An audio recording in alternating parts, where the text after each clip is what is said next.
Any last incriminating things that we would like to speak of? I've been chilling. I have not been wilding out. Okay. Do you want to save this for the anime part or start off with it? Whichever. I don't think it. We can start off with it because it can be like world news kind of thing. Okay. Everyone, welcome to episode 12, right? 12? 12 of No Hiatus podcast. We are your hosts. To my right, Besto Friendo, man of many names, the man who'd rather sleep in a car because you can't drive a house, the hentai senpai, the reform senpai, Josie, Josefo,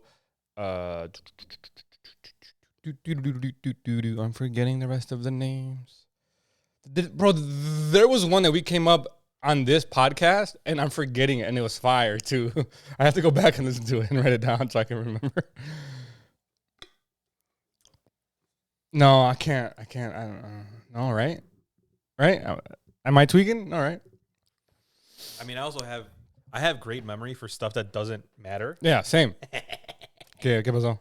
So, you sent it to Denny? I spoiled it to Danny. I sent him this. Yeah. And he's freaking out? He's like, nah, Luffy's cooked. I love him.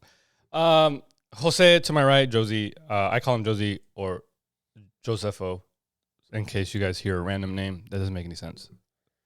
Him. And I'm your other host, Jesus. I always forget the nicknames that you gave me two that I was going to rock with, but I forgot them. So I was like, I don't know, dude. Old age is starting. It's starting to hit you. You're about to turn 30, so you're like, fuck. Mine's always been potatoes, so I don't. Oh, my God. There was a story that Yadi was telling me, and then, like, she got a little upset because she's like, I told you this before. No, you didn't. And then I'm just like, no, you nah. didn't. And then she's like, nah, remember? She's like, we talked about this. And I'm like, yeah, I remember talking about that. And she's like, and then we talked about that. And I'm like, yeah, I remember that too. I'm like, but this in the middle didn't happen. And she's like, no, we did. We talked about it. And I'm just like, I don't remember. Sure. Okay, I believe you. We'll get the podcast started off. Slice of life / anime news. This happened a couple of days ago or a week ago now, right? it has been, a week ago. A week ago Friday, I think. Yeah. Because I drank Saturday. Yeah. Because I didn't go to the UC. Yeah, you're right. So Friday it happened. Akira Toriyama, the mangaka, creator, however you want to say it, whatever language you want to say it in, of Dragon Ball, Dragon Ball Z, Dragon Ball Super. I also found out that he gave the reins allegedly to the GT people. He was like, I'm tired of making this. I don't want to make this anymore. But then he took it back? No. He just let them do it. So the people from GT have been doing Super also? No. So when he was done with Z back in 90 whatever, he was like, hey, I'm like, I don't want to make this. I'm getting sick, whatever. Allegedly, this is what I heard, was he like just gave them the reins. He was like, hey, I trust you guys. But he had zero inputs. That's why people don't consider it canon, right? Because he didn't like Super, he had input and then he started drawing it a little bit, right? Or he started editing for it. With GT, he was pretty much like, hey, like, just take it. I don't know. That's what I heard. But anyway, Akira Toriyama passed away March 3rd. You're going to make me look it up. Something like that. March 3rd or 2nd. I apologize. I actually went through it, but we'll talk about that in a little bit. And then we got it announced last Friday. March 1st. March 1st. Passed away. And I kind of like that the Japanese do that they like let the family have their time before they announce it to the world. I mean, that's how it should be. Yeah, correct. I think everybody deserves to have a little bit of privacy and intimacy with their loved ones before getting bombarded by like the news media, the outlet, like everyone else, right? Yeah.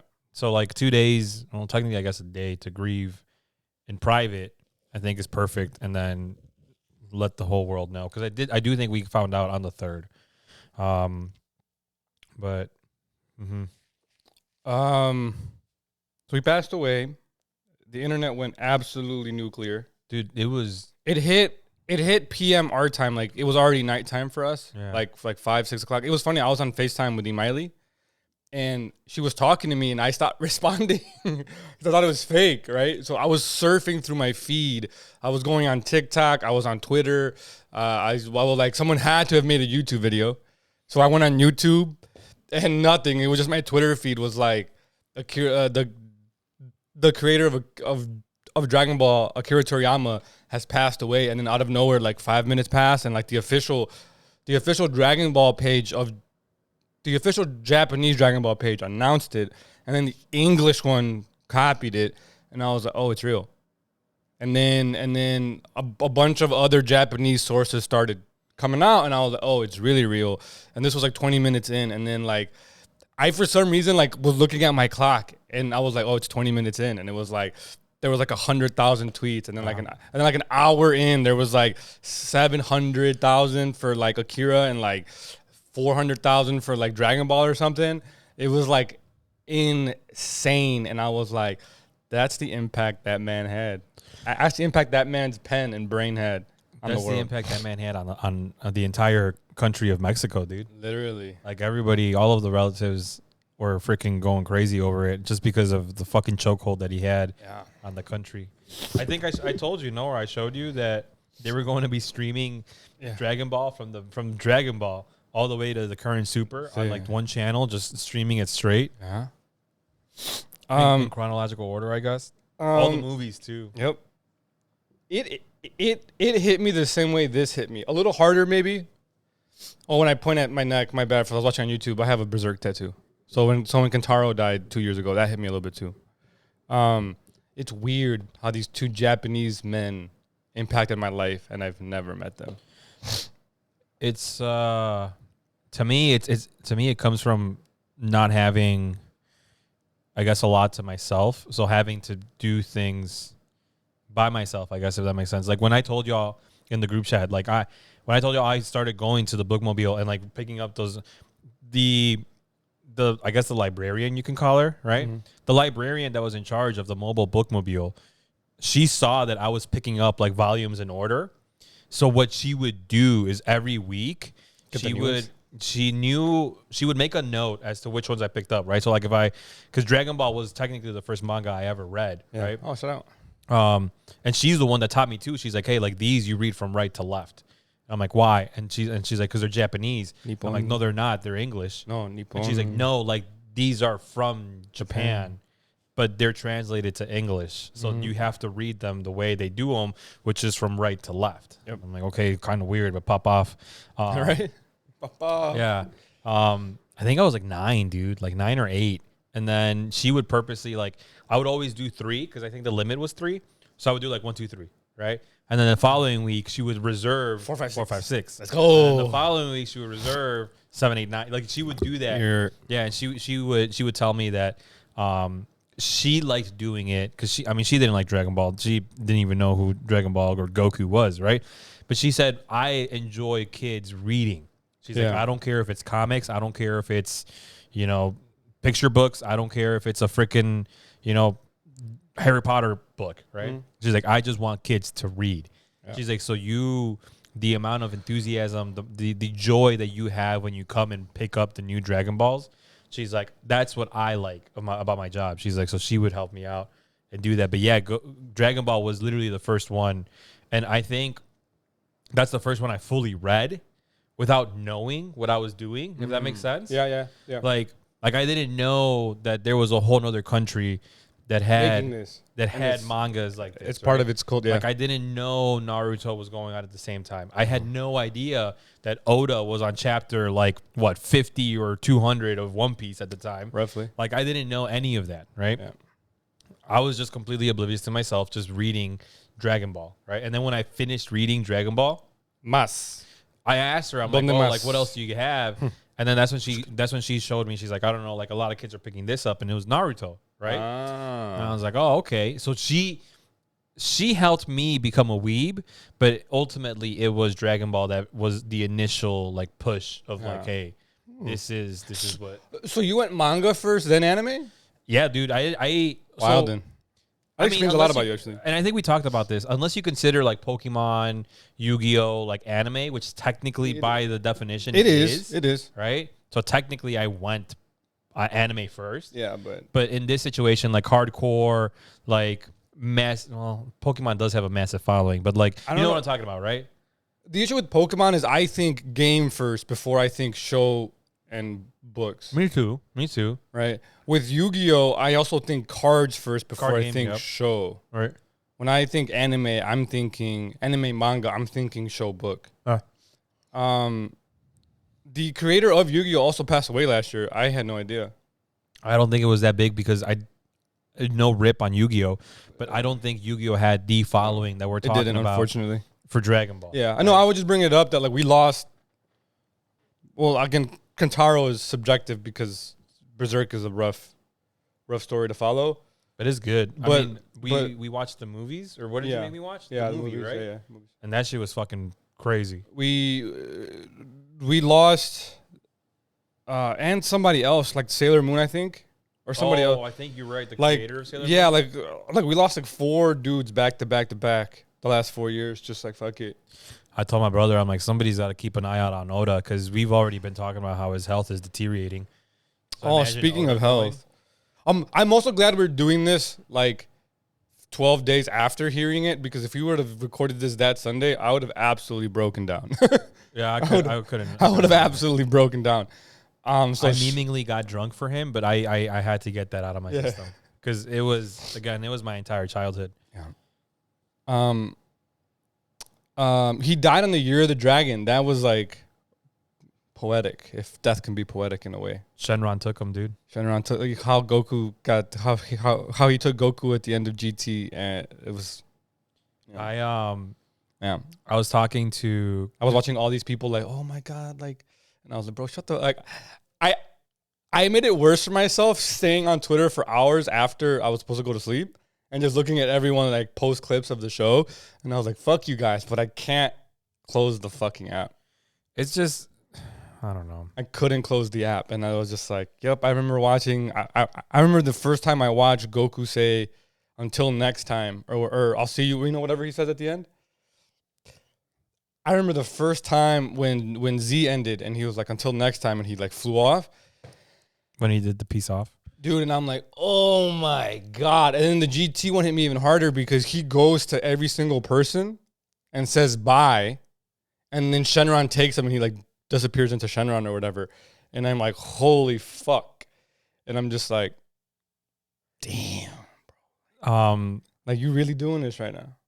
I was getting crap because I've been wanting a tattoo, right? And I've been saying I want Shenron, but I feel like Shenron would only be justice if I do like a full sleeve. Yeah, you get Shenron. you get the Dragon Balls like the bottom. Yeah, like put the Dragon Balls like on my wrist here. Yeah, right. And then let it. And then like just get Shenron just wrapped around my arm and like finish up like on the shoulder or something. Like I've always wanted to do that. It's just I don't know. I don't have the time or patience to do that because I'm pretty sure it's gonna take a lot of sessions and a lot of money probably. Yeah, probably like a G. Yeah. Well, Alex was telling me north of that. Yeah, I just wanted it to be north. Yeah. But so Akira died, and then Saturday I was drinking to his memory, right? And then Alex was like, "Oh, like you're a fake ass fan. Now what you got to do is get that Shenron." I hate Alex. I love Alex, but and I'm like, that's not what that means. No. But funny enough, this was also the same day that we were talking about the New Mexico jersey kits. Ooh. I personally like them, but everyone else is ripping on them, right? I'm not trying to transition. I'm not trying to transition the story yet, but I mean, Quetzal is a green dragon, isn't he? So what I had said, Suck my ass. What I had said is what I'm going to do is soccer jerseys. What I'm going to do, or what I want to do now, is you know how like the medical symbol is like 2 snakes wrapped around a pole, and then they meet in the middle. See, you're gonna. So what I was telling them is I'm gonna do one snake be Shenron. And one be Quetzal. Oh shit! And then meet in the middle. That'd be fire, dude. Yeah. What? And then Alex was like sitting there, and he's like, "Not gonna lie, that's probably one of the most fire ideas you had, ever to this day." I'm gonna bleep the shit out of this part of it, so you can go do it. Oh, I mean, if someone else does it before me, fucking all props to you. No, fuck that. But I find it highly unlikely that there's going to be a medical professional out there listening to this. I fuck that. I don't want to risk it. Is a big weeb. I fuck you, dude. Mexican and wants to do that. This is very Portugal-esque. I don't mind it. But it's like the feathers. Yeah, like I know. Like the green. Like the green isn't the standard green. It's like a little scale feather thing. Yeah, that's cool. I like it. My brother was ripping on it, and I'm like, dog, do you even know Mexican, mostly, I guess, Aztec mythology? No, they don't. That's the He's issue. like, what do you mean? And I'm like, that's Quetzal. That's literally the feathered serpent. Gen 3 Pokemon. And then he's like, Rayquaza. And he's like, well, what is that supposed to be? And I'm like, it's a dragon, dumbass. Yeah, because at first I was gonna do Rayquaza and Shenron. Yeah. Then I'm like, the Quetzal would probably be more badass. Yeah, to be honest. yeah. And then I've seen some Shenron tattoos out there. Fire. Tattoo artists go fucking crazy with Shenron. My Dragon Ball tattoo was always the cloud. I don't know if you can see it. This is a hoodie that I bought that no longer fits me, but I'm gonna keep it forever. Of Kid Goku in Dragon Ball with the Nimbus. Yeah. I'm gonna get the Nimbus. I've been trying to find a place to put it. I'm gonna put it underneath like my neck here, because I'm gonna put the straw hat on the other side. So I'm gonna put Nimbus. I'm like I have to put it somewhere now and cool, because I was just gonna put it on my arm with everything else. You could always. It's gonna be painful, but you. No. I'm not touching the front of my neck. I'm not touching the front of my neck. No, because the back of my neck was fucking dog shit. So I'm not doing it. No. I can just imagine. No. I'll throw up. I'll fucking throw up. I'm not touching. I'm not. I told myself I'm not touching the front of my neck. And that's it. So the back of my neck works because one, like my hair grows anyway. So like it'll get covered eventually, and like it gives me more reason to get regular haircuts. And yeah, but no, I'm not touching the back. I'm not touching the front of my neck. But yeah, I'm gonna put Nimbus. I saw someone put the Akatsuki cloud there too, like right at the bottom of like their like I guess like the back of your clavicle. Is it still called clavicle in the back, or is it something else? Oh, like the scapula back here? Right above it, like okay, like where your clavicle is, right, but in the back, like right here, on but like space, but like in the middle. Oh, okay. Like, and I was like, I kind of like that, so I'll have a little triangle of all my three favorites. The Triforce. The Triforce. You should have done a Triforce, but with your. Yeah. And I was thinking about putting it here, but I know your hands sweat a lot, and putting tattoos on your hands sometimes, like they'll like fade, so you gotta fade kind of quickly, so you have to get them retouched. And I'm like, like I'm fucking lifting weights, and like if they start getting sweaty, and like I use the strap a lot for like deadlifts and stuff. So like if that starts scratching at it and stuff, like I was like, nah, I'll pass on that for now. You could always just do it on like your not your wrist, but like your forearms. Like all of Alex's tattoos on his forearms are pretty badass. Oh, so did I ever explain to you what I was gonna do with my anime tattoos? So I was gonna get Kurama. Sleeve, no? Huh? No, so I was gonna get a full sleeve, right? Of a bunch of anime symbols, but they were gonna be small. Because I was going to have Kurama's Rose Whip, you know, the red dude that I bring from Yu Yu Hakusho? Yeah, you know. Fuck, where is he? That's the pendejo. There's the pendejo right here. I was going to have his Rose Whip be like the base. So it would come up, right? And I would either end it at my shoulder or like have it curve into my chest a little bit because it's a rose. And you should do the Rose Whip and then on every... to represent every anime or every thorn. Yeah. Instead of like the logo, do like... So, for example, like for Dragon Ball, you could have done like Kid Goku, right? Or you could have done the Nimbus on there, right? So my idea was to do like the symbols because I didn't want big ass pieces. Yeah. So like I was gonna have like the Nimbus. I was gonna have the Nimbus. I was gonna have the straw hat. I was gonna have Yusuke's spirit detective ring that he has at the beginning. I was gonna put Mashle's fucking Cream Puff. I was gonna put a Demon Slayer sword or the rose. I was thinking about the rose or like the little flower. Mob Cycles 100%. I was gonna put that on there, or I'm still putting that on there. I'm putting all these on there. What else? Gundam. I was gonna do like the OG Gundam head, the little symbol thing. I was gonna figure out the drill he has on his chest. I was gonna put that on there. What else? The straw hat was gonna go on the back of my neck. Oh, okay. That was always gonna go there, but now I'm like, should I just bite the bullet and have 3 on the back of my neck and put Nimbus at the bottom of the 2 because it's the OG. Yeah. So my story like be more into the bone, no? That's my concern is I would have to ask them like, I'm gonna go with Alex this weekend, and I'm gonna see. It if, is this weekend, right? and I'm gonna see if I can get the straw hat, and if I can, I'm gonna ask him. I was like, hey, Did you hit him up already? By the way, what? did you text Alex about it? Yeah. Okay, because I think he was asking, who Oh, was going, because I think he was trying to slot out his times. Oh, I'll text him after this then. Yeah, text Alex, because I think he was. I think Yadi's gonna get something, and I think Angie's gonna get something. I mean, mine's short. Mine's like 10 minutes. Well, yeah, I mean, all of them are like less than 30 minutes. Yeah, but I think he's trying to space them out. Okay. Yeah. I'll let him. I'll text Alex today. Pero I'm gonna ask him. Hey, I don't want to get the second one, but can you like? Well, if it's quick and he can do it quick, because I don't think I'm gonna do shading right away unless he like can do it quick. Alex's guy. Yeah.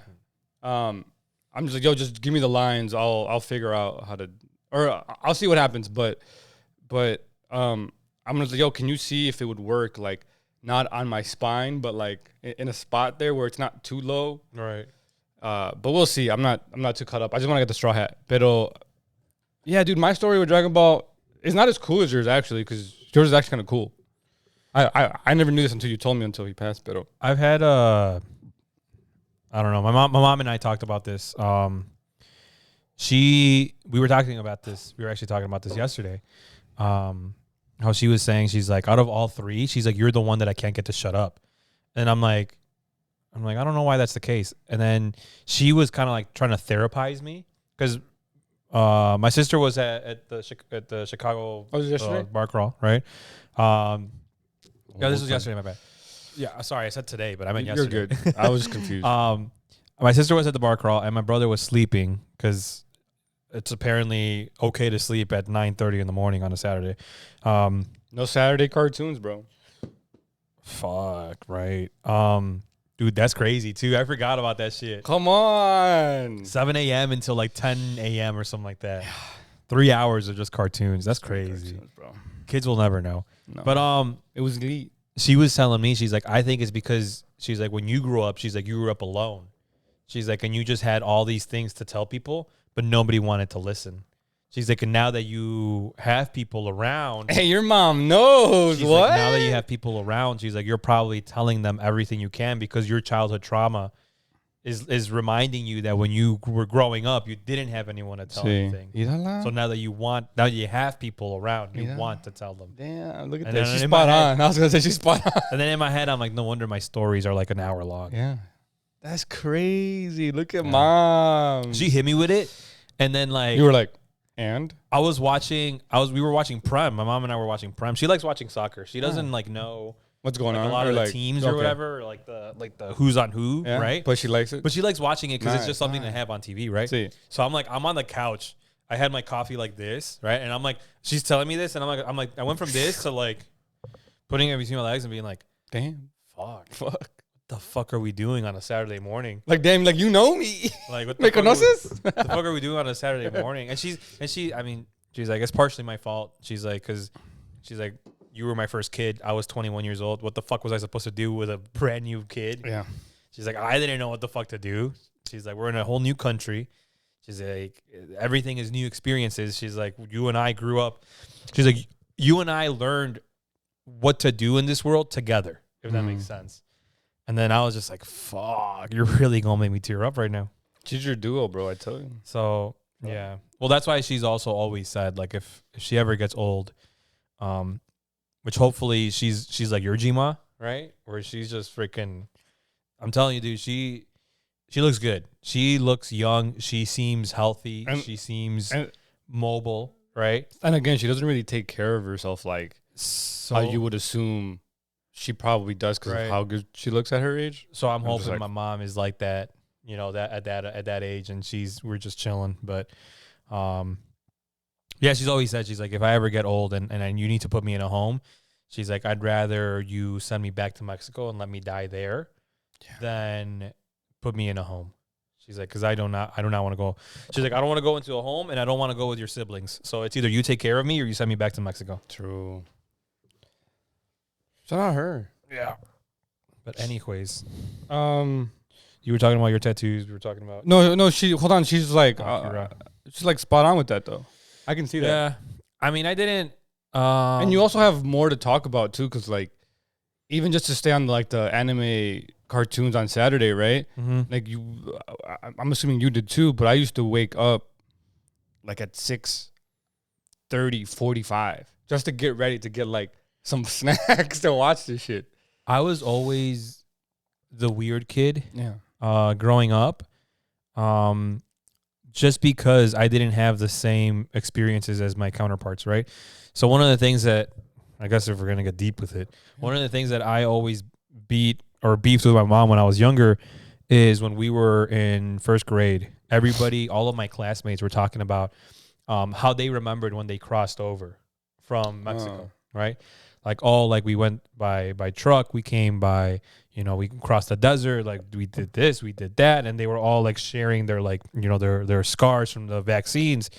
And here I am like, I don't remember any of that because I was born here, right? So I was right there and then alienated from any of those conversations. Yeah. So I was weird for that. And I always told my mom, I'm like, well, she reminds me, I don't really remember this, but she would remind me that when I was younger, I would always like yell at her and be like, why did you have me here? Why didn't you have me in Mexico and then bring me here from Mexico? And she would rub it in my face, especially when I was in college. Because she's like, do you think you would have the same opportunities you have now if you were born over there? She's like, and now you can run for president. She's like, think of all, fuck that. I'm sorry. Yeah. She's like, think of all your friends that you had in first grade that told you their stories of them crossing over. She's like, and think about where they are now. She's like, nothing to rip on them, right? She's like, not trying to like bash on them or anything. She's it's like, a little harder. But the different opportunities that you have by being born here is opposed to that. Yeah, it's a little different. But ever since then, like kindergarten, I don't remember anything from kindergarten. But first grade, I remember I didn't have any friends. Second grade, and I was in ESL, so like half of my classes were in English and the other half were in Spanish. Third grade was full Spanish, right, or full English. My bad. I had no friends because they were all American. So they did that the same year then, because again I'm a year older, but my ESL transition was fourth grade. I think it depends, because my sister's ESL transition was in fifth grade, and then Danny's was in kindergarten. But respectfully, I mean, Danny also has two older brothers that speak English really well. Yeah, and mom and pop by then knew a little bit more English than definitely what they knew when I was born. Yeah, right. So Danny had better opportunities to learn the English quicker. It's just his Spanish right now is fucking chalked. But it's okay. Mine was chalked too. And talking with Rojo and the other gentleman I train, I'm like, it's coming back. And you just have to do it. And I'm like, yes. You just have to do it. It's for me. It's a balancing act of like, I need to actually speak and read and listen to more English, because once I get home, everything's in Spanish, right?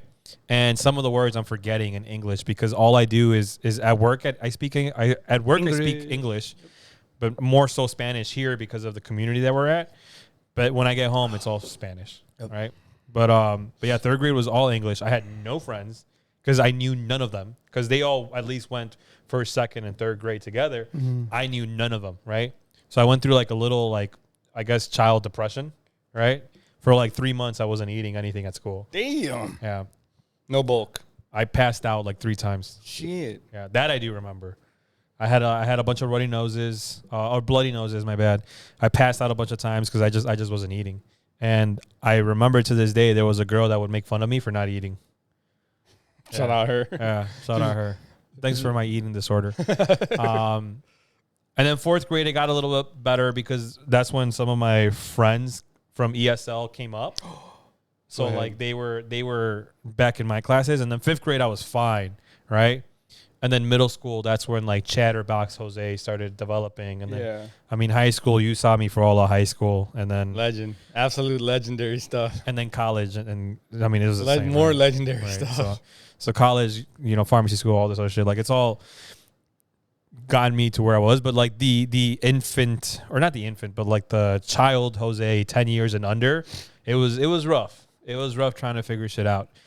I mean, I say that in a weird way because I know there might be some people that are like, oh, like I went hungry for like a year because my parents didn't have money or like whatever. So everyone's situation is different. but Like again, how we were talking about with grandma here finishing yeah. and all. Well, no, but that's just it. It's like I say I had it rough, but it in a weird or a different kind of rough. Like I never got beat by my parents. Well, I got educated by my mom, right? Yeah. Which is different No from te getting, pegué. which is different from getting beat. And I will say that there is a big difference. Yeah. There's a difference from getting beat just to get beat, and there's a difference from getting beat because you fucked up and you did something stupid. Correct. There's a big difference, right? Yes. And We can talk about it who later. knows? Maybe there's some like younger people listening that are like 16, 15 years old that are Yeah.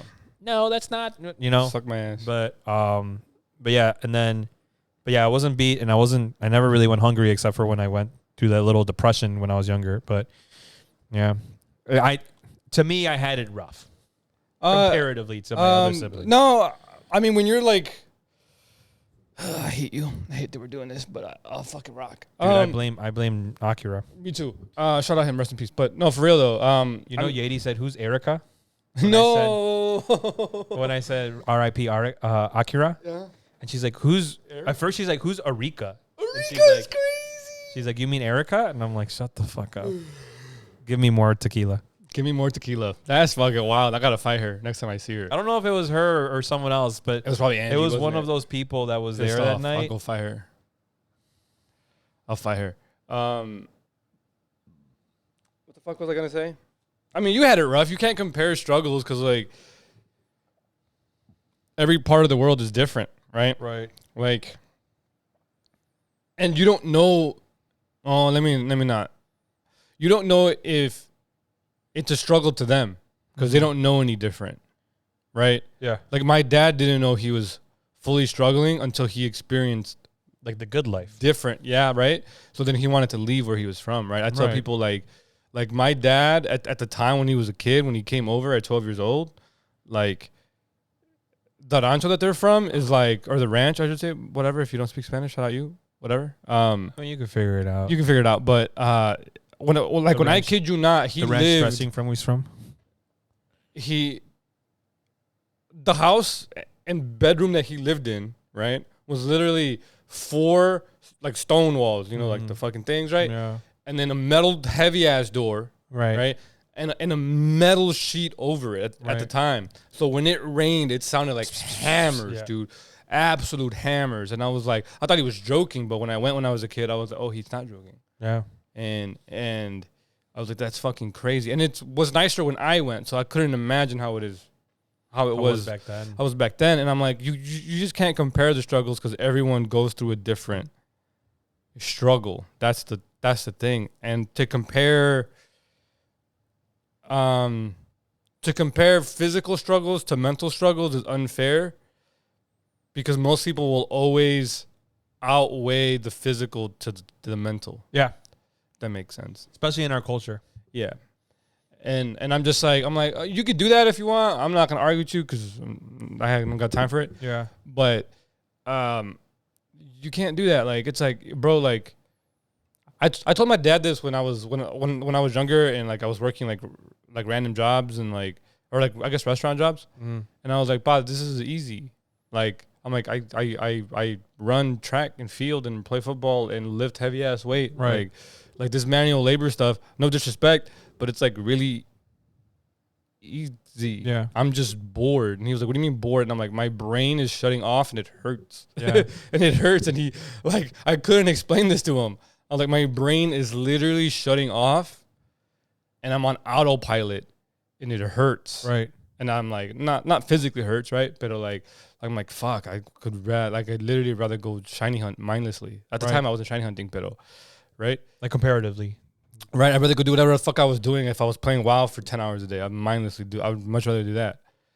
And so like, it's hard to compare physical struggle to mental struggle.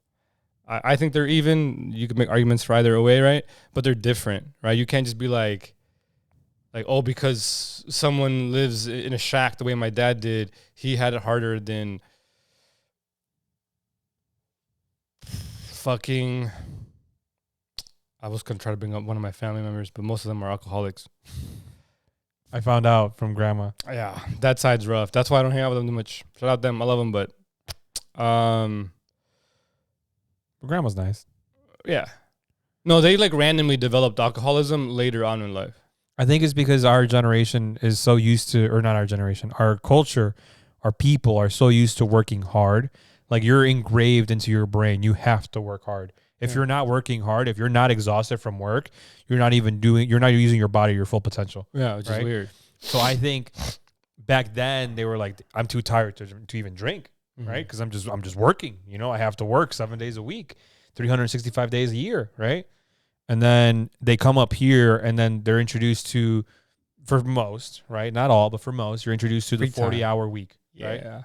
So now you're only allowed to work 40 hours a week. And it's like, well, maybe overtime, but still 40 hours. Max right? 50, and then what? And then you're like, well, what the fuck do I do? I thought most of them get a second job. Or become alcoholics. Yeah. But anyway, a lot of them developed alcoholism later in life. And now the like younger generation coming up that, again, my like cousins' kids, right, are like alcoholics and shit. And I'm just like, like. Because they see that at home and they're like, it's yeah, okay. I'm just like, what's wrong with, I'm not going to argue. Anyway, what were we talking about? Oh, it's just childhood. The struggles between mental and physical. Yeah, I don't know. It's weird. I understand how you can make the argument for physical struggles being more because, like, hey, if your body's exhausted, like, you can't do anything. But if your brain's exhausted, it's you literally can't do anything. Yeah. So that's why I'm just like at the end of the road. Yeah. Like, I think they're equal. They're equal because you come to the same result. So, but that I don't know. A lot of people won't understand that. My dad finally understood it, and I guess it only took him 2 kids to be in the medical field for him to understand. It's not, my job is not body taxing at all. Mental taxing, like, but crazy. it is just like I want the amount of times I want to slam my head against the keyboard, right, on a daily basis is ridiculous. Same thing with my sister, right? My sister's a nurse, right? So my dad finally gets it. He finally understands, and he agrees that mental exhaustion is a thing, right? But I don't know. I think it's the same. That's why I do like physical labor activities, if that makes sense. So like, for example, changing my oil, right? I do it because I'm like, hey, you know what? Like, it relieves all the stress that I have. It relaxes me. I don't know. Something about being under a car just relaxes me. You're a tinker. I love it. Yeah. I was telling this to 24. My bad. I have a note I want to say for a conversation that we can talk about later, but I want to finish this one first. But continue. Why don't you just text it to me? Oh, you're right. Just text it to me and then we'll look at it. I just couldn't. I lost my pen. Yeah. Somewhere in my backpack, and I just don't want to surf through my backpack. Yeah, just text it to me and we'll look at it later. Yeah. But yeah, I was telling my employees. I don't know. It's weird saying my employees, but I guess I was telling my employees because they were like, "Oh, like, what are you doing this weekend? Right? Anything fun planned?" And I'm like, I literally looked at all of them and I'm like, I think I'm gonna change my car and like other people's cars' oil. And they just looked at me and they're like you're gonna do it? I'm like, yeah. And they're like, why? And I'm like, well, it's something I just like it, you know. Yeah. It's the sense of accomplishment that I feel afterwards is like gives me euphoria, I guess you could say, right? Yeah.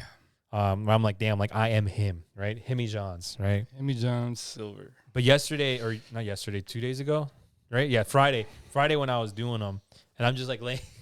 I told Yadi, I'm like, I think our neighbor thinks I'm like suicidal or something, and she's like, why? You were like, fuck, and I'm like, no, complete opposite. So I did my Ford first, right? Which I realized, unbeknownst to me, I went from most difficult to easiest. I did my Ford first.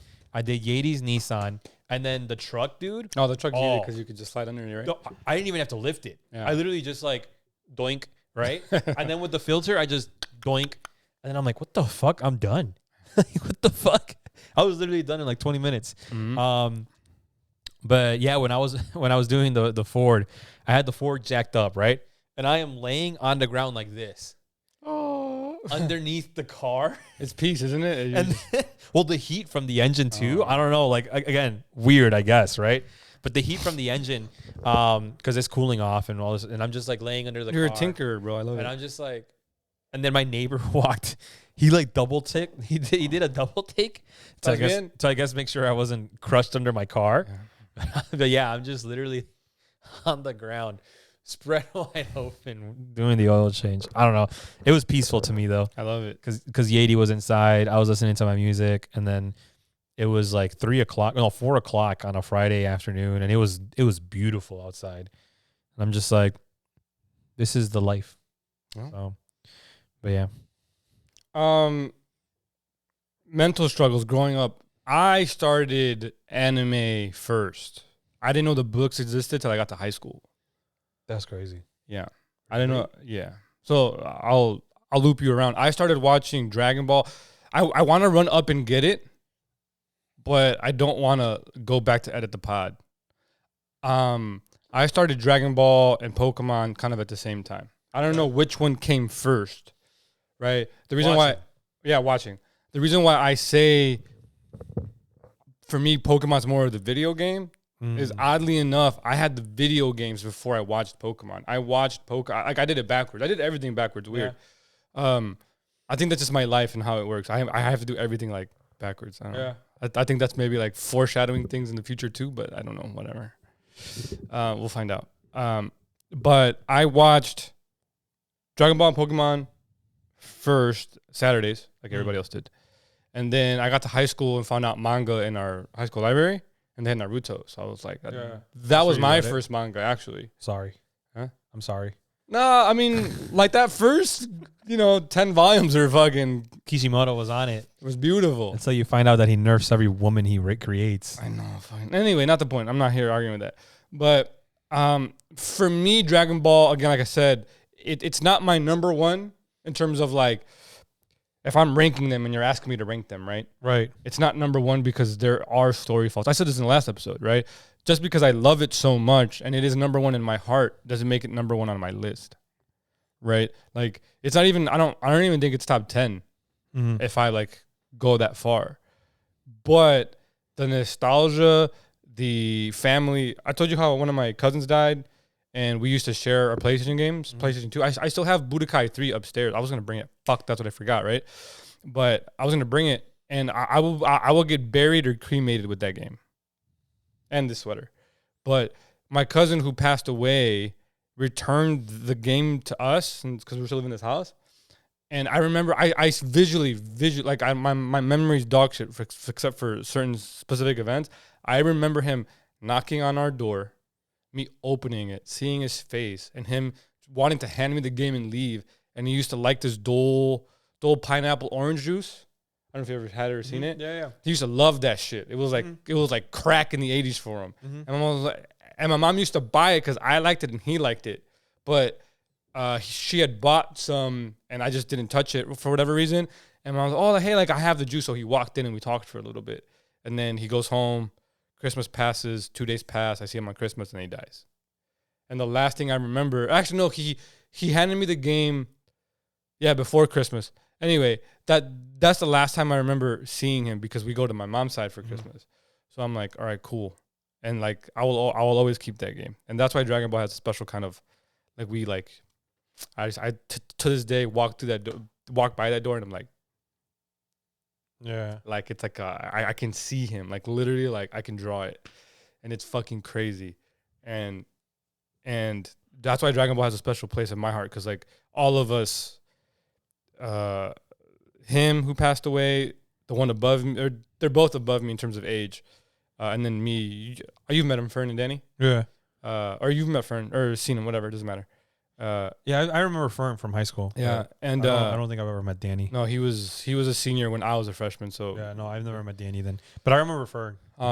We all liked Dragon Ball, and it was like again how like you didn't have someone to like talk to.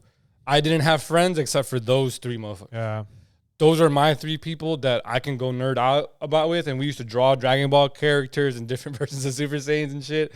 And there was a Twitter post about someone putting their piece of paper on the TV and like outlining Goku. We did that shit. And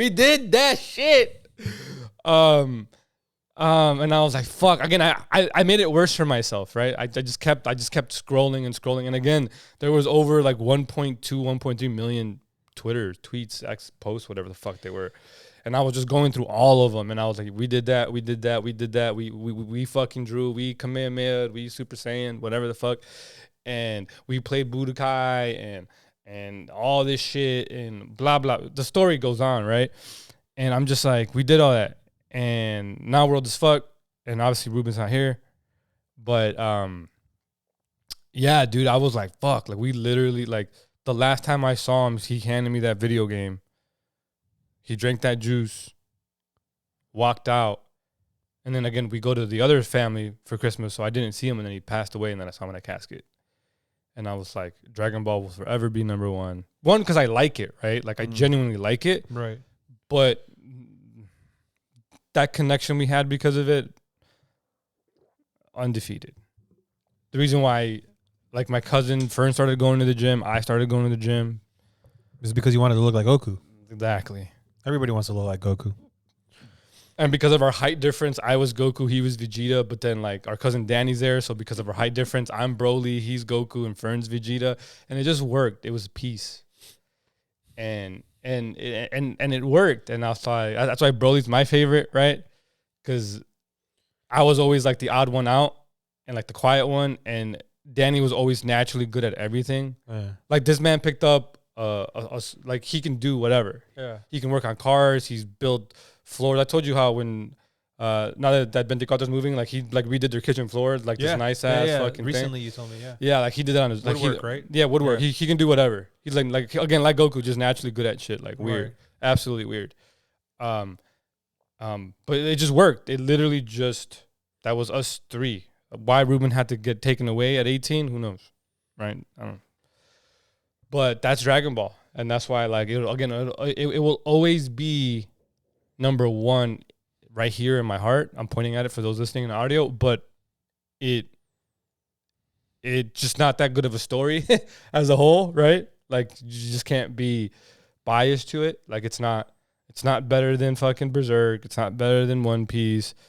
There's a lot of flaws to it. And again, may he rest in peace. Akira even went out and stated that, like, yo, he did things in the story because he's a physical human being, didn't want to do certain things, right? Which is like, hey, that takes away from the story. I get it. I'm not mad at it, but I'm just like, you know, if you're going to rank them, which I don't really fully like doing, but if you're going to, like, hey, this is a better story than this, the Dragon Ball franchise does not stack up. Dragon Ball does a little bit.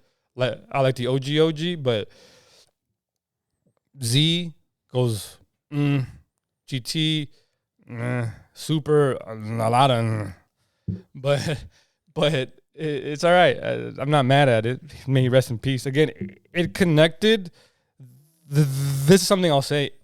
Dragon Ball and Akira connected the world, literally the world, and I'm not exaggerating. Like, you can go to any part of the world, and motherfuckers try to scream and go Super Saiyan. Yeah. Motherfuckers tried to do the Kamehameha. Right. I know I'm butchering it, but whatever. And people know who Goku is. Goku or Shenron. Right. Staples. Or fucking Vegeta. Gohan or Vegeta or Piccolo. Like, they know Dragon Ball. And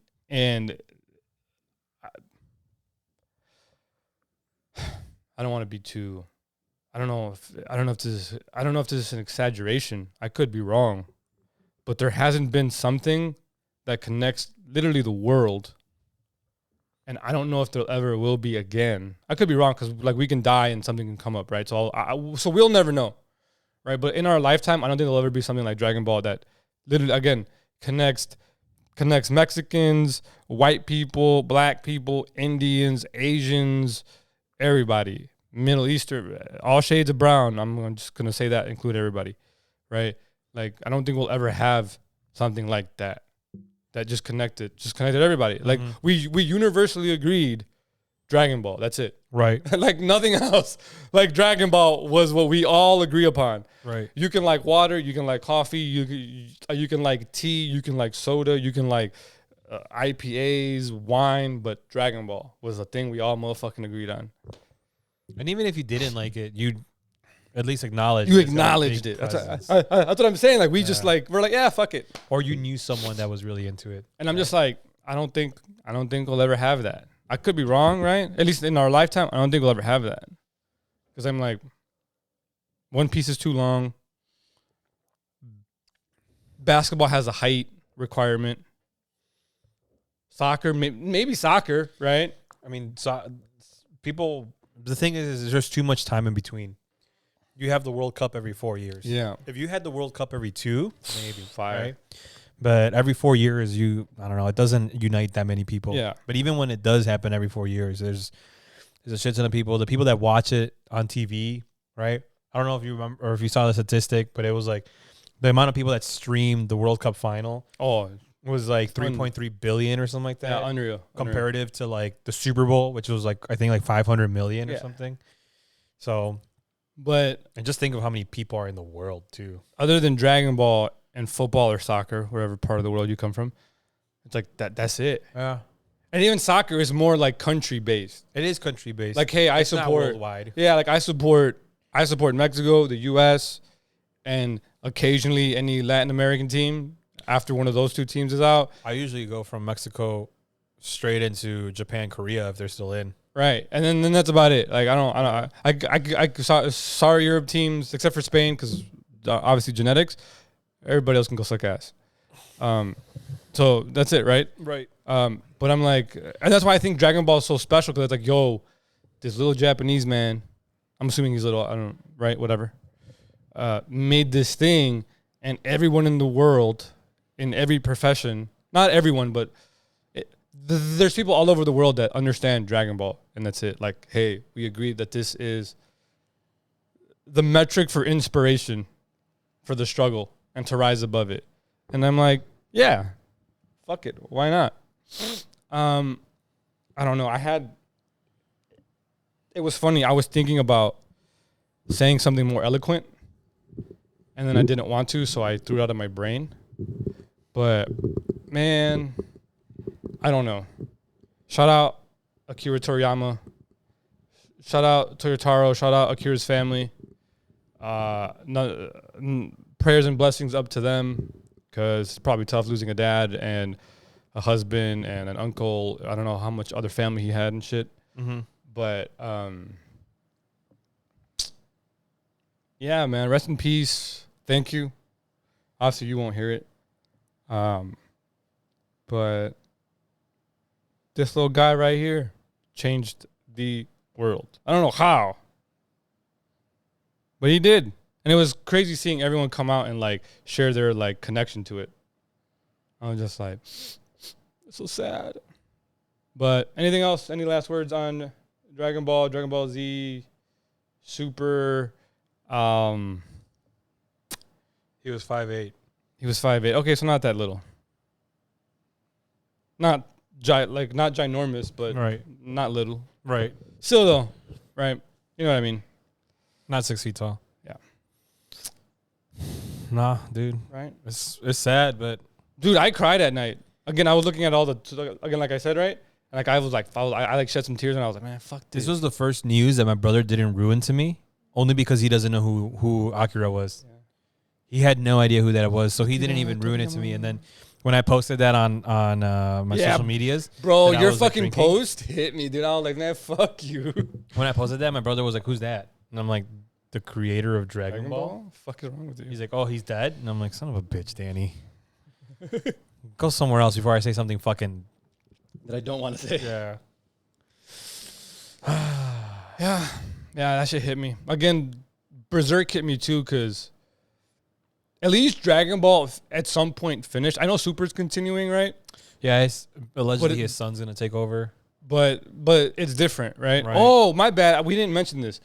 He died from a brain tumor, allegedly. That's what people finally came out and said, that he had one. Allegedly, yeah. And I'm like, dude, that's fucking crazy. I guess he was sick for a year. And didn't say anything. Well, publicly, I mean, right? But I'm like, bro, you could have easily just like, I don't know. I know from my understanding of the culture, Japanese, I will say men don't like the attention so much. Right. And I'm like, bro, like, I get maybe being a private person, right? But I don't know. It would have been maybe a selfishly cool thing to not cool. A selfishly just knowing that he could pass, you know, to like maybe I don't know, fans send him shit just so he knows just to be in better spirits. I don't know, right? But yeah, that's our Dragon Ball story. I know we're a little late, but I actually much rather have it this way than say something a day or two after and fucking break down on the pod. Not that there's anything wrong with breaking down. I just like I wouldn't be able to go through the pod. I should have brought the fucking Budokai. I knew I forgot something. In other news, what have you been up to? You been up to anything? You said you've been up to fixing oils or changing your own oils? Yeah, I've been reading, right? Been reading. Oh, my God. See, as I was telling your grandma, it doesn't do anything for me. To, like, wake me up. I need, like, espresso shots. But I've been reading Mashle. Mashle. I really haven't been doing much. I got to start reading it now that I'm caught up with the haven't been doing much. enemies. Yeah, haven't been really doing much. And, yeah, like, I changed the oil on all my cars on Friday. I didn't think I'd be able to do all 3 in one day, but I was done in like 2 hours. I'm like, holy shit, I guess I'm him. But yeah, I mean, that's all I did. I mean, yesterday you were with us for like second half of the day. In the morning, I do some good ass food, bro. I wanted to run. I've been wanting to run, but I fucked up my, Oh yeah. How is it? It's all right, but like I officially stopped wearing the brace yesterday. Nice. Because I'm like, it's right. It's not painful enough. It doesn't need to be stable, but like I'll still feel it once in a while when I'm walking. See. And obviously I can't freaking run on it because if I'm feeling it when I'm walking, I'm not gonna be able to freaking run on it. But it's been annoying because this whole week it's been nice weather, and I've been wanting to go run outside. My barber is running a 10K or ran a 10K today. Like Chobbs? Yeah, it's like a Shamrock 10K or something like that. Crazy. Yeah. Shout out Chobbs. Donde? Oh no, never mind. You don't have to answer that. Shout out him. How do you do? I don't know. I asked them. I'm like, what was your time? I could probably figure it out. I'm just trying to see what the tags say. Shout out him. That's crazy. I didn't know he was a runner. He's a runner. He's a track star. He like brings it up to whenever we're waiting or whenever I'm waiting for a haircut. He'll always bring it up to like his clients that he's currently cutting. He's like, this man over here, he used to run laps around me when we were in high school. He's like, and now he got fat. Yeah. I told him, I'm like, you better watch it, dude, because I'm gonna start doing my training arc, and I'm gonna go back to running laps around you again. Dude, I'm telling you. So you never completely lose it. Like you might lose like the top end like ability just because like your physical body can't get to it, right? But you never lose that ability just to like let it rip. Yeah. Plus now I have more knowledge as to like how to recover properly, right? So I was telling Yadi, I'm like, honestly, like I'm gonna start with a 5K, right? Just go from there, and if that shit's too easy, then I might just start going into like doing random 5 and 10Ks here and there, and just go from there and see. I don't know, see what happens. Do an ultra marathon or something. That's banana. Do something crazy with Nick. True. I saw him running the other day. I saw him running on Thursday, and that's when I was like, dude, fuck. Like I wish I wish my fucking leg was okay. But yeah, he was running, and I told my mom about it. I'm like, you would look at Nick and you would look at a picture from him in high school. He has not changed. Like he's still like almost identically the same. Like he looks older, but his body is still the same. Shout out him. Well, I don't think he ever stopped running, to be honest. So good for him. Those cross people, bro, just fucking addicted. Yeah. Well, he was always the strong or the big advocate for the amount of endorphins that you get from running. He would always say the amount of endorphins you get from running or working out, I guess I should say, but he would always use running, is the same amount of endorphins as eating a chocolate bar and having sex. And I would always give him crap. I'd be like, well, Nick, you don't know how having sex is like because you're saving yourself for marriage. So I guess, yeah, I'm having a chocolate melt in my mouth. He is not. Shit. Well, hey, he's gonna find out. He's gonna find out. Oh, dude, he's gonna find out something different. He's about to stop running. About to stop running. Be like, hey, what you doing later. Shout out, Nick. Anything else?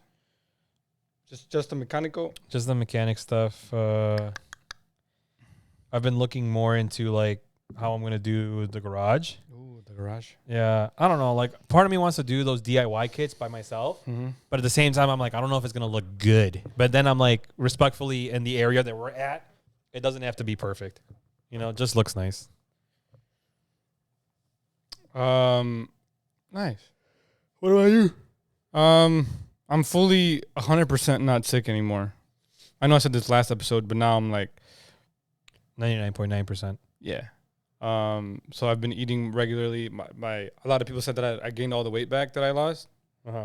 Dude, also we can talk about that since we're talking about that. Are you just always kind of like hot in certain areas? No.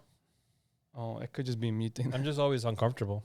Oh, okay. That's what I kind of meant. Like, yeah, I'm not hot, but like if I'm like sitting here, like I'll be fine for a minute, and then just get like, you're right, dude. I was telling this to E. Miley, bro. I was like, obviously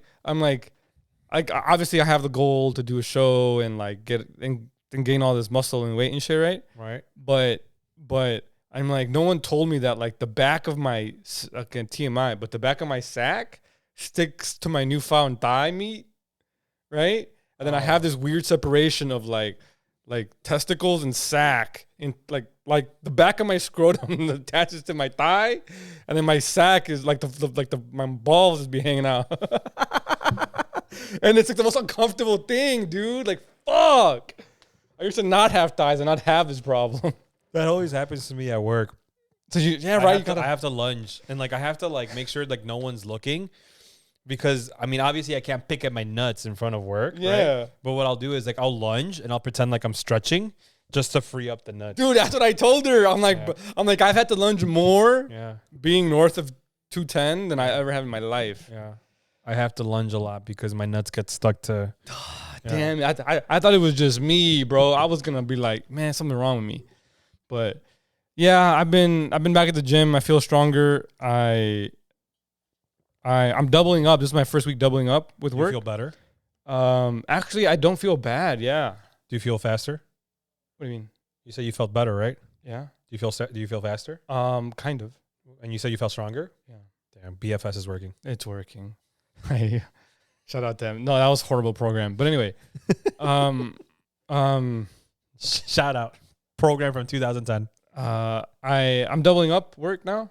I've been noticing mornings you're over there. Yeah, and it's not bad. It's not bad. Yeah. It's like it's different.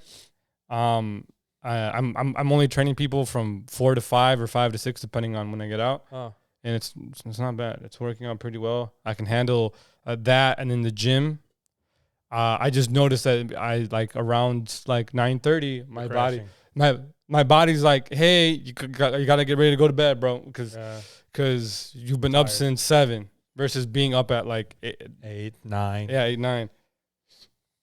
So I'm like, okay, and I've been doing.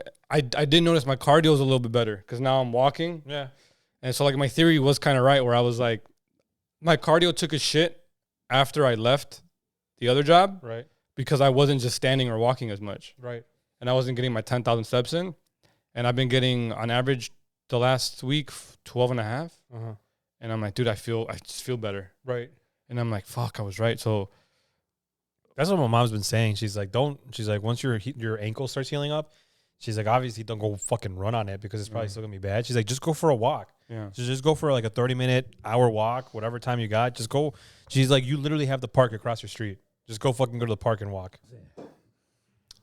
But like my numbers in the gym, also something I had a theory of is the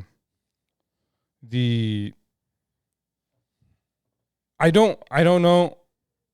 I don't know if it's stress. I like to call stress energy, and then how you how you respond to it is what it becomes. So adrenaline, stress, whatever, right? But I think the energy from being at work and moving has helped me in the gym because now my body's kind of warmed up and ready. Because again, when I got sick, I got weak as fuck, and like my weights went down, and now I'm like almost all the way back up to where I was before I got sick, and I'm like, I'm like, I haven't gained the strength back. I know that for sure because I was struggling with, I was doing I was doing barbell incline bench 2 weeks ago, and I struggled with 190, and I put 200 on 3x10. It was flying, and I was like, I didn't gain the strength back that quickly. I know that. So I'm like maybe it's again the energy or stress or adrenaline, whatever, of just it flowing throughout the day and then going to the gym that like I'm back. I could have easily done 225 that day and just been fine. And which is cool because I don't know if I told you, but I did 250 for 5, and I want to try the 250 again for 5. And I'm like, I think I could do it. But anyway, yeah, that's all I've been up to, and then been doubling up, trying to manage that, and then hanging out with E. Miley more, and then hanging out with 24 more since he's leaving. The next week, right? No. They had to move it first week of April. Still like next week. Yeah, roughly. Also an extra week. Yeah, whatever. But hanging out with him a little bit more. We'll have to go visit him. Well, I'm telling you, bro. And then I've been getting a lot of Texas 2K content on my TikTok, and I'm like, fuck. I also realized a lot of people take shit like so serious. Oh, 100%. And I'm like, bro, you have a car that has 1,000+ horsepower. What does it matter? Yep.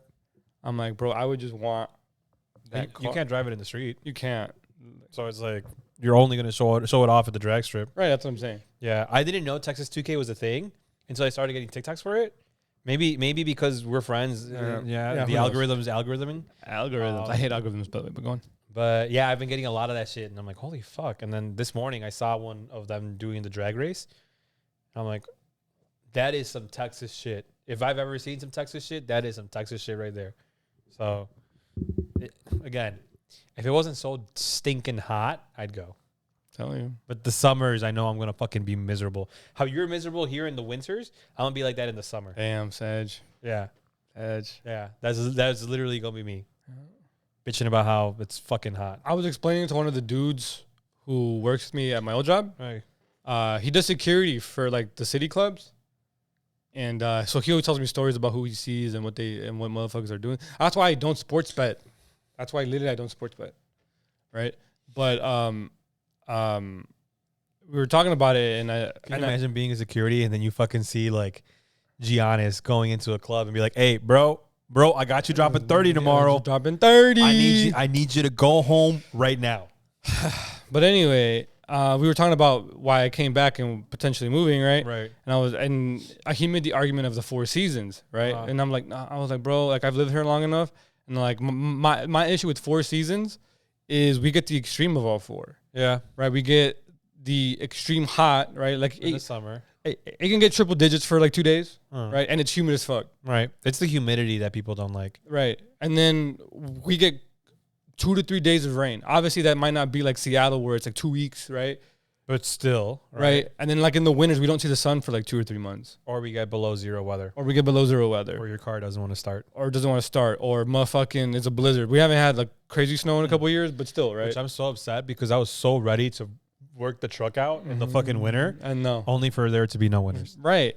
And it's like we get crazy wind, crazy heat, crazy rain. And I'm like, I kind of just want just one crazy.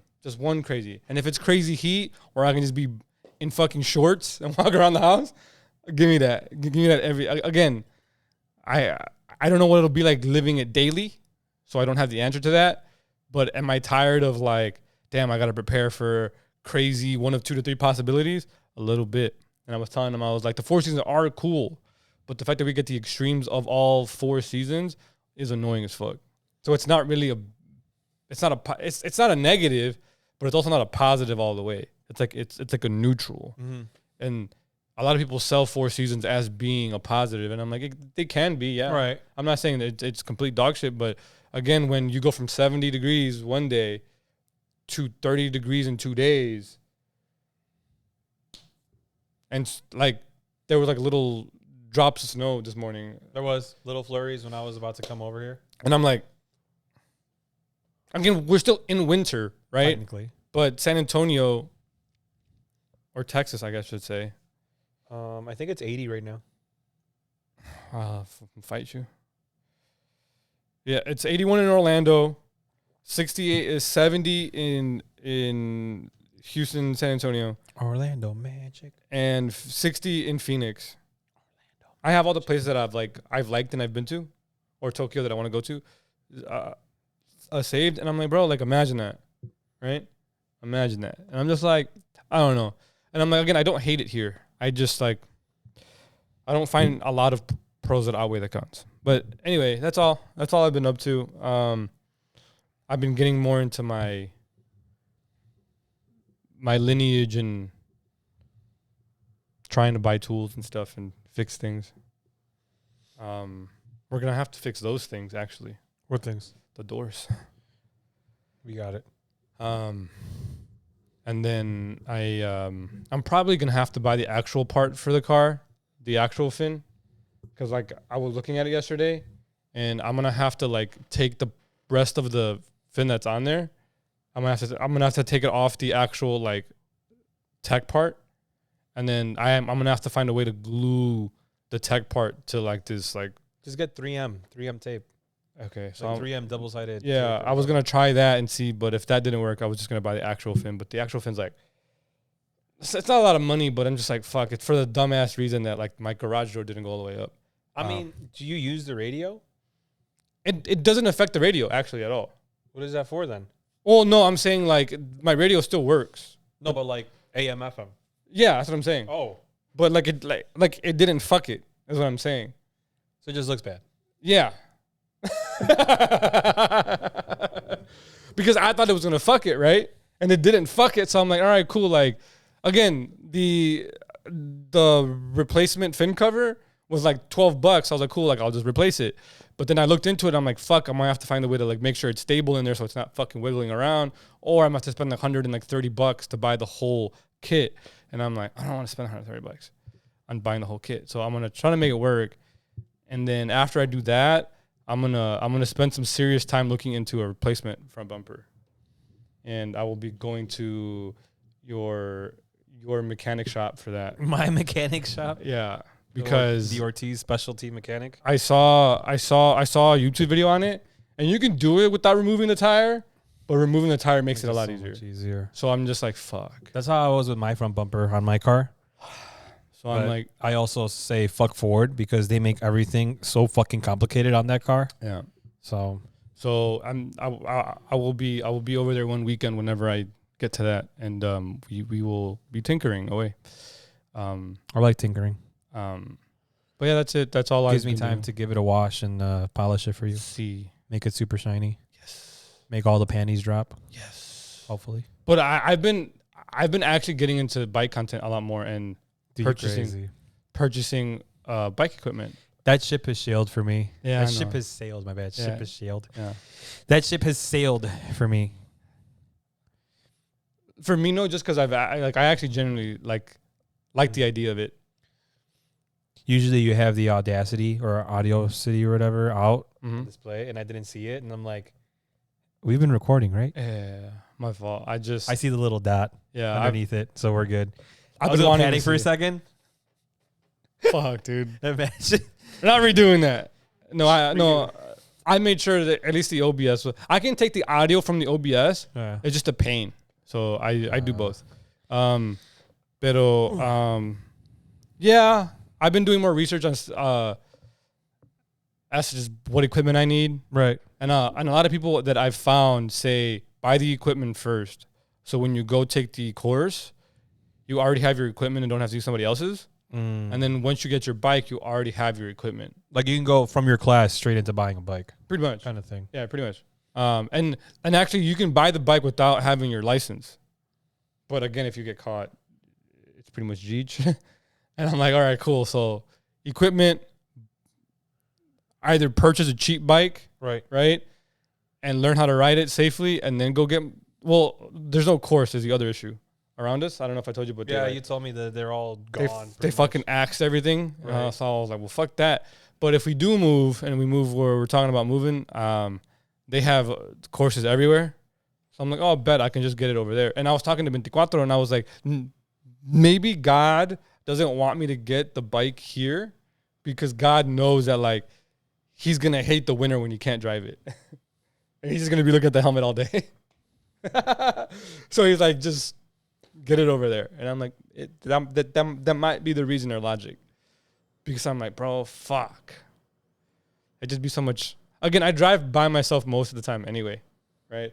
So I'm like, I can just zoom, zoom, zoom, zoom a little bit. But, oh, did I tell you? On my way to work the other day, I saw a mansion for the first time in person. In that neighborhood? North of us, we'll say that. Yeah. Guess how much this bitch was? Probably like 1.5 mil. You're missing a digit. Yikes. 15 mil? Yeah, roughly. I couldn't find that exact house, but I found another house next to it that was 23. And it was literally like 5 of these houses, like put together. It just was massive, and I was like, fuck that. And then I asked the manager, and I was like, this is bougie as fuck, right? And she was like, yeah, really bougie. Like the houses here cost a lot, and like even like the clientele here make a lot of money. And I'm like, oh, that's fucking crazy. I was like, oh, I ain't been around here ever. I'd like to drive by to pretend like that's where I'm gonna end up, Right? but I know there's no way in hell. When I saw 23 million for that other house, Yeah. I was like, bro, you got like, do you understand that you don't have the money to afford that?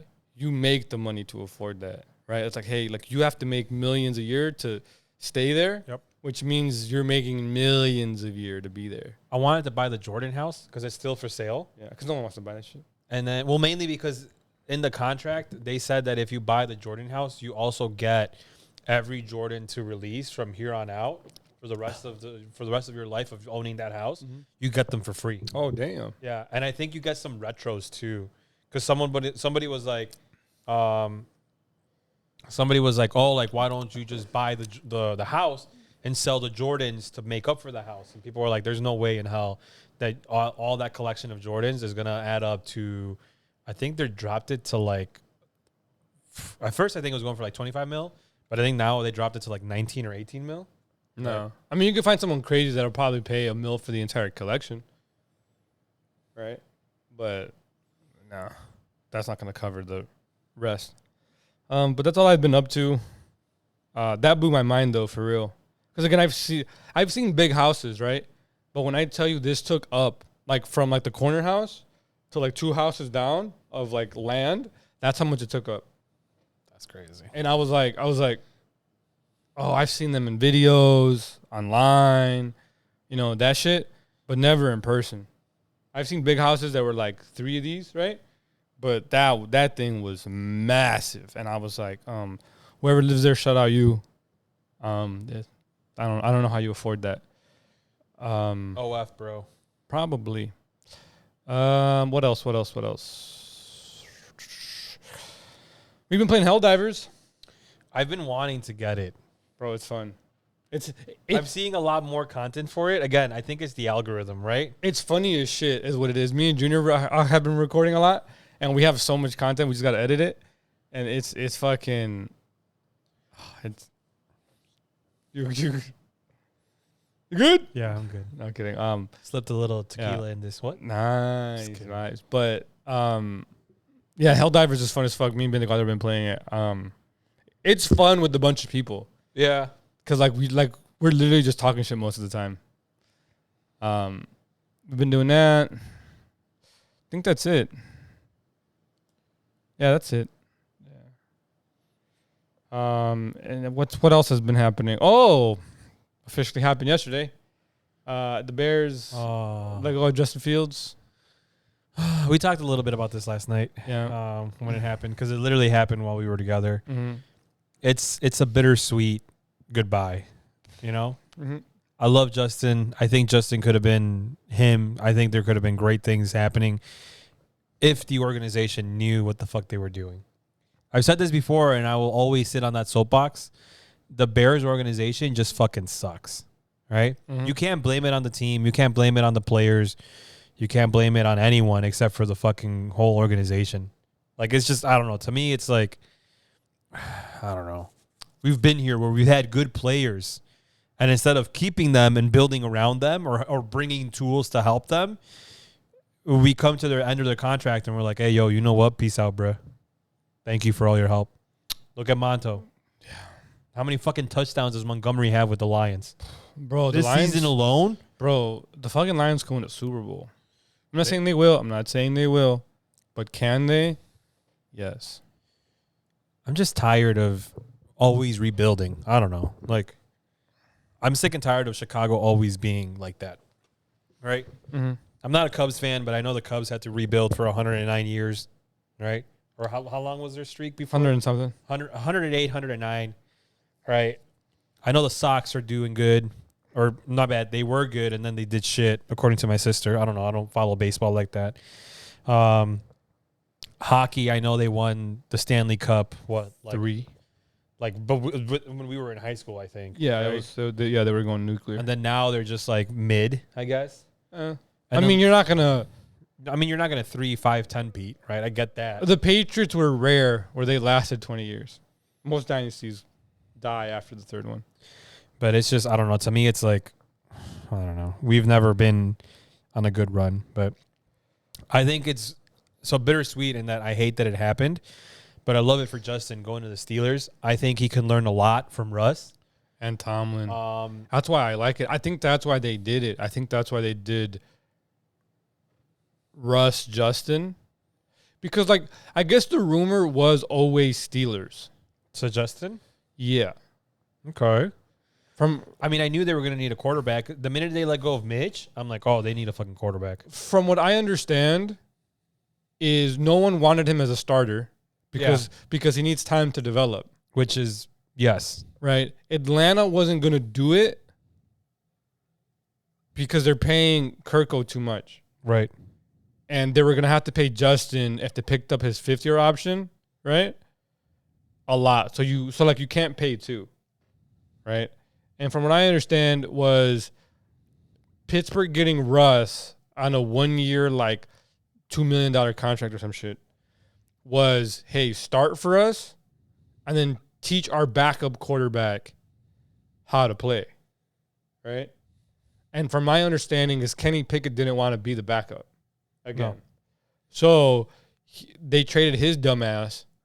And they brought in Justin because Mike Tomlin likes Justin, and he said it. He said it when they played against them. But but even before that, during his pro day before he got drafted, because he has connections to Ohio State. I don't know if he went there. I think he might have gone there. But I said this on Twitter. I posted it, and it wasn't a knee jerk reaction. The curse of Justin Fields will haunt Chicago. What they did to that man's career and not helping him like with weapons, with coaches, the curse of Justin Fields will hit harder than the curse of the Bambino for the Red Sox Yankees. I'm just gonna let y'all know that. He had the potential. That's crazy. I think the Steelers make it to the playoffs this year, right? Yeah, they made it. Do they make it farther than that? I don't think so, but I can definitely see Justin getting some playoff experience. Here's how I think it's going to happen. I think we're going to get, obviously we're going to get Russ for like the first 6 games, right? First 6, 7 games, we're going to get Russ. Before you say that, there is a compensatory. If Justin plays too much, the Bears get a 4th. So the Steelers will not play Justin. Just so they can give a 6 round? Yeah. So we as the fans don't know that because we don't know what the contract is, right?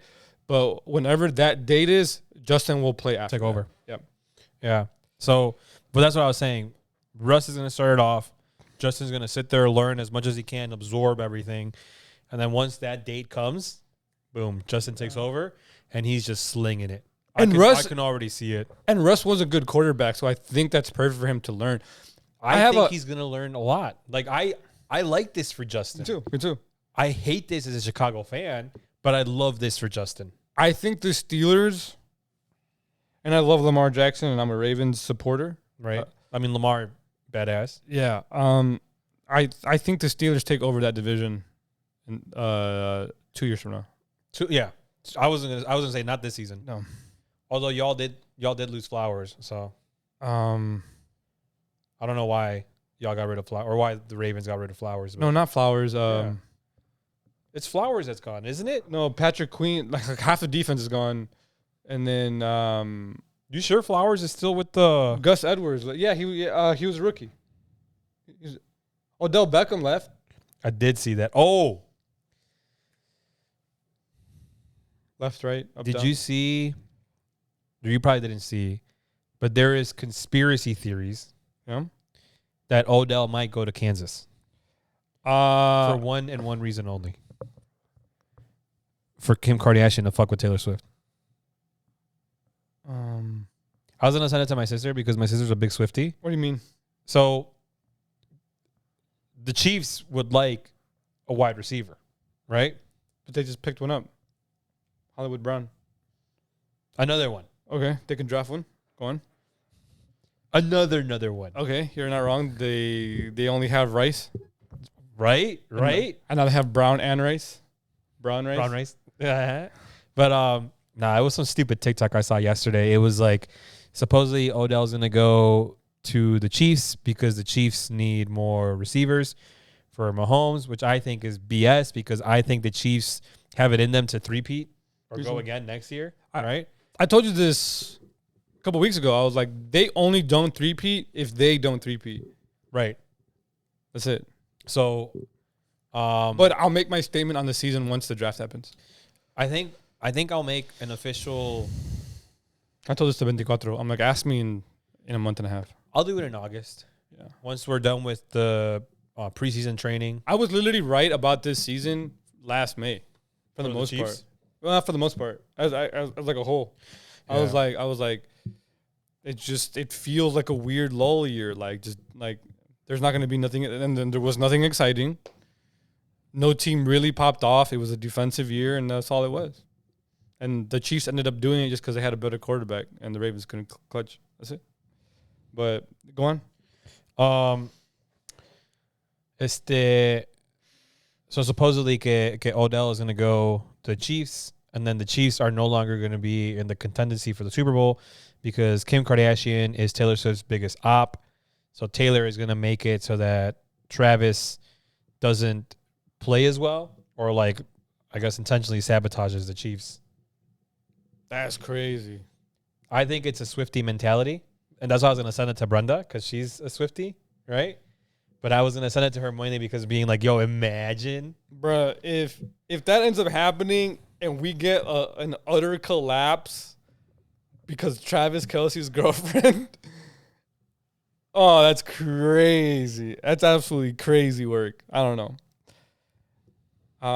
I have a different actual football take is when you keep a lot of the same guys, which the Chiefs did, right?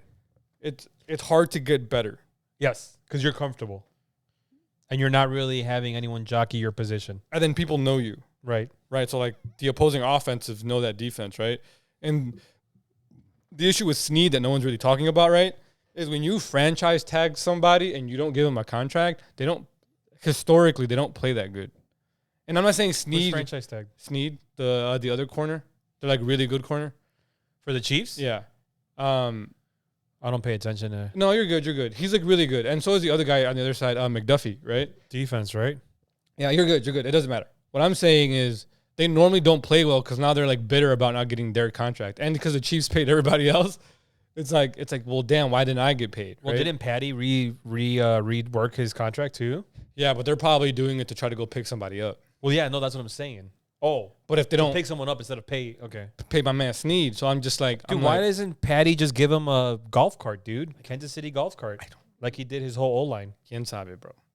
All I'm saying is stupid ass gift, dude. I'm sorry if I'm 300 pounds and you're giving me a fucking golf cart. I'm like, dude, fuck you. I'm literally defending you from other 300-pound guys, and you're gonna give me a fucking golf cart. I think they're expensive ones. I think they're ones that like they're custom made and shit. Yeah, right. I get that, but. Give me who's the quarterback that would give his O-line Rolex? Was it Brady? I think so. I think Brady might have done it once. There was a quarterback that gave his entire O-line brand new Rolexes. Which, like, dude, that tab must have Russ been, like, might have done it once, too. He might have given some. A couple quarterbacks did it. Anyway, damn, I'm done with my coffee. We got to wrap this up. I've been sipping that shit. So historically, when you have a defense as good as they had, the next year isn't that good.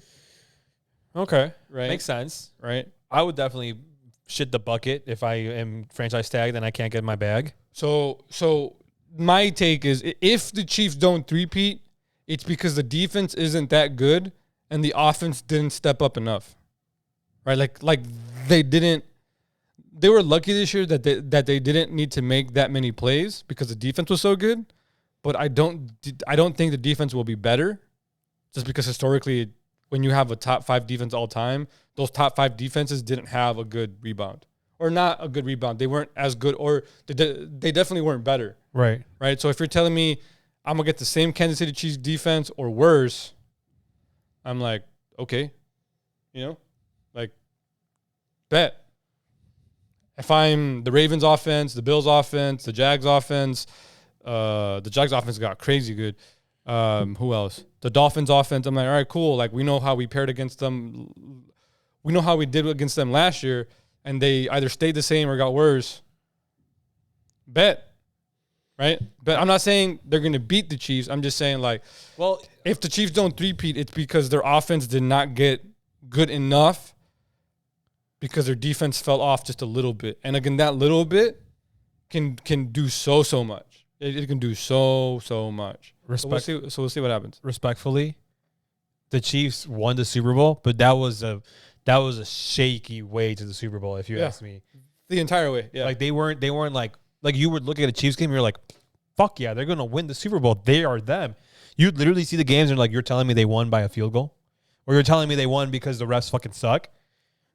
Which I don't know if you saw, but apparently last night the refs were absolutely atrocious in the Lakers Warriors game. I saw my feed go crazy. Yeah, here I sent it to Yadi real quick because I guess Bad Bunny was there. See. But look at this. That's my jam. That's Benino and J-Lo, right? Yeah. Oh, Jokic. Or Joker, whatever. They blew the whistle like 3 times within a 30-second, or that's what I guess a 30-second game. Timothy. Yeah. Yeah. Benino, el otro Benino. Bad Bunny song.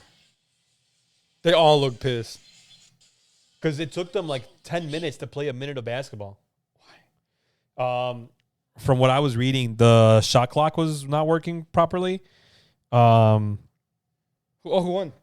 I think the Warriors won. I'm pretty sure. I saw the score higher in one of the clips I saw, so damn, I'm out. I thought I had a little bit left. We got to wrap it up. Yeah, the Warriors won 128 to 121. Shout out. I got to screenshot this and send it to Alex saying Orlando Magic. Orlando Magic. Actually, let me voice record it to him and send it to him. Yes. He's at work right now. He's probably going to open it and be like, what the fuck?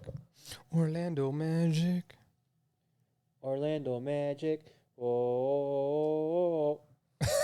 I love you. It's hilarious. Yeah, no, I don't. Again. But yeah, the Chiefs weren't them. And they still won the Super Bowl, which to me is also kind of like, I'm not one of those conspiracy theorists that like, oh, like the Super Bowl is rigged, like the sports are rigged, like everything is fake. I'm not that guy, right? Yeah. But it was just, it was lackluster for me. I really thought the Ravens were going to make it all the way. I wanted the Ravens to make it all the way, right? But that last minute drive, just fucking what the fuck, right? As soon as I saw, can I give you a hot take? Not because I'm a Bills fan. Give me a hot take, not because you're a Bills fan. The only team I think that can dethrone the Chiefs next year are the Bills. How many more years do you guys have Allen for? He's in year 8, so another 10. Another 10 years? Probably. He'll probably be one of those like 15 plus I think he plays till he's like Brady's age kind of thing. Right? Oh, then definitely another 10 years. But does he stay a Bills that whole time? Yeah, the Bills aren't going to let him go. Unless there's a prospect, unless they don't win a Super Bowl at all, and there's a prospect coming up, they're like, hey, he's going to replace you. So, like, turn it up, and then year 15, 16, he's gone. But other than that dude's a Bill for life unless something crazy happens. The reason why I say that is because they're the only team to play the Chiefs last year with that crazy good defense and get close. The Ravens weren't close. The score was close, right? But the second half, Ravens couldn't do anything. So I'm just like, at least his Bills scored 24 points, and we're a wide right field goal from 27, right? Which is like, all right, cool. Like, it's not 30, but the Chiefs never let up 30 points to anyone. So I'm like, everybody else, I'm like, I don't. In the playoff game to fucking advance, right? A team. I think the Bills are the only team that can dethrone them next year.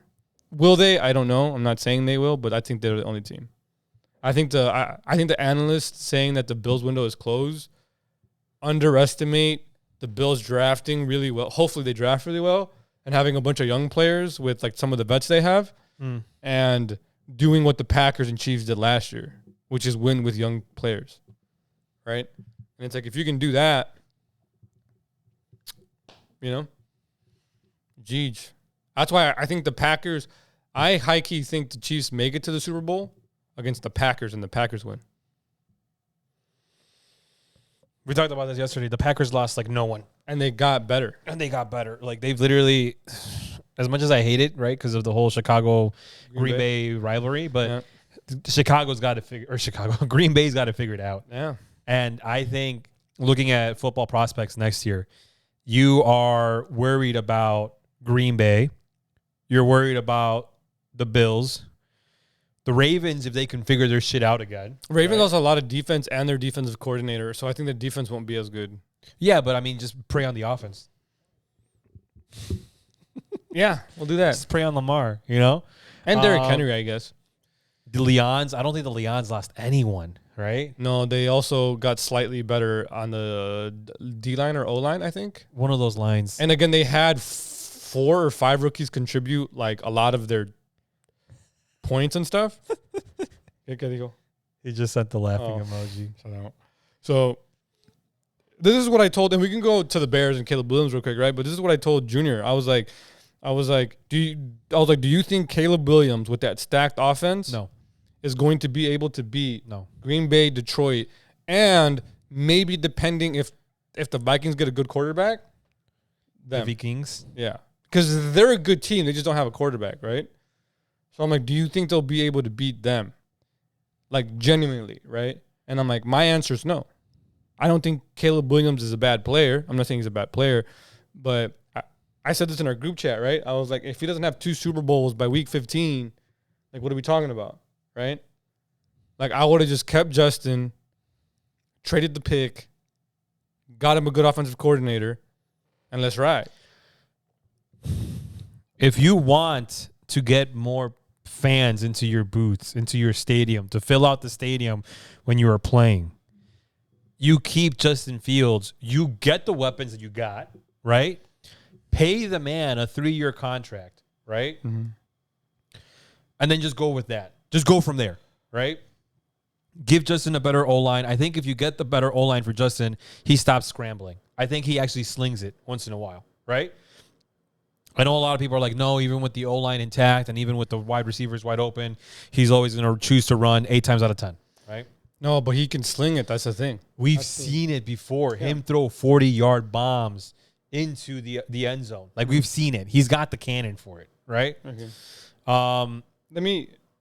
Here, finish. I just as a disgruntled Chicago fan, I just hate this whole we have you for your rookie contract and then we're going to get rid of you because we don't want to figure it out. You have to come here prepared to figure it out. That's not our job. So good luck. You're going to go somewhere where they already have it figured out and you're going to succeed. And we're just going to be grumpy about it. The schedule itself is not set, but the opponents are, right? Yeah. I'm going to read you off I'm going to read you off the home games. Ready? For Bears? Yeah. Okay. They got Detroit, L. Green Bay, L. Vikings. That's like a 50-50. 50-50. Rams, L. L. Seattle. Who does Seattle have? They still have Geno. But they also... Did they pick up any receivers? Because that's what they needed. They picked up the defensive coordinator for the Ravens that was really good. So that's why I'm like... that's 50-50. That's 50-50. Because aside from that, I don't think they have any offensive weapons. They're all right. They still have the good running backs. The receiver, Seahawks, what's the his Seahawks will name? at least finish over 50. Yeah. Or over 500. Yeah. So that's 50-50.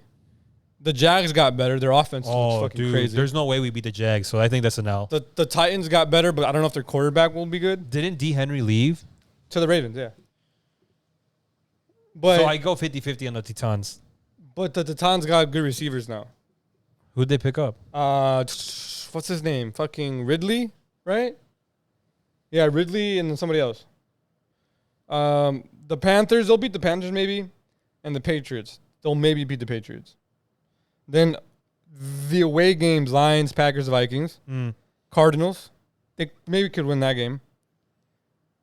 The 49ers, the Texans, Colts, and Commanders.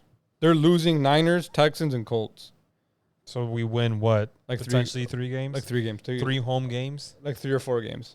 I think they'll win. Now, this is with assuming they go Caleb Williams first round, which you let go of your QB1, you have to go Caleb Williams now. Yeah. Right?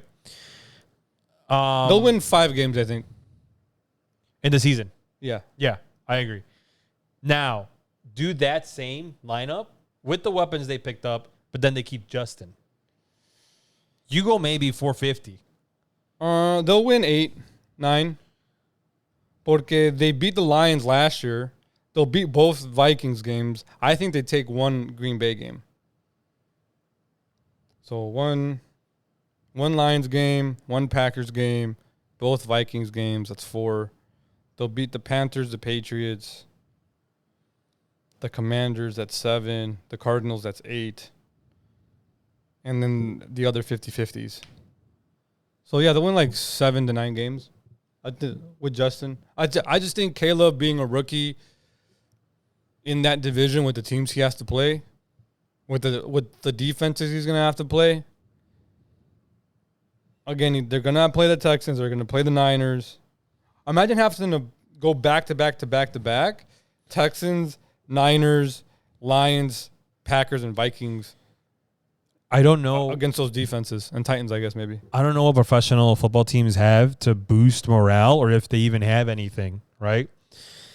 But getting your ass spanked back to back, weekend after weekend after weekend, has to be mentally draining you as a football player. Mm-hmm. Is there anything that they do to be like, hey, you know what? We just got rocked by the Niners, but it's okay because we're going to get rocked next week by the Jags. Mm-hmm.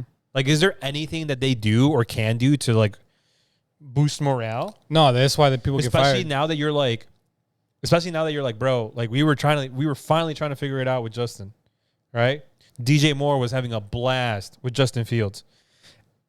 I feel like as a wide receiver, me as DJ Moore, I'm like, dog, what the fuck?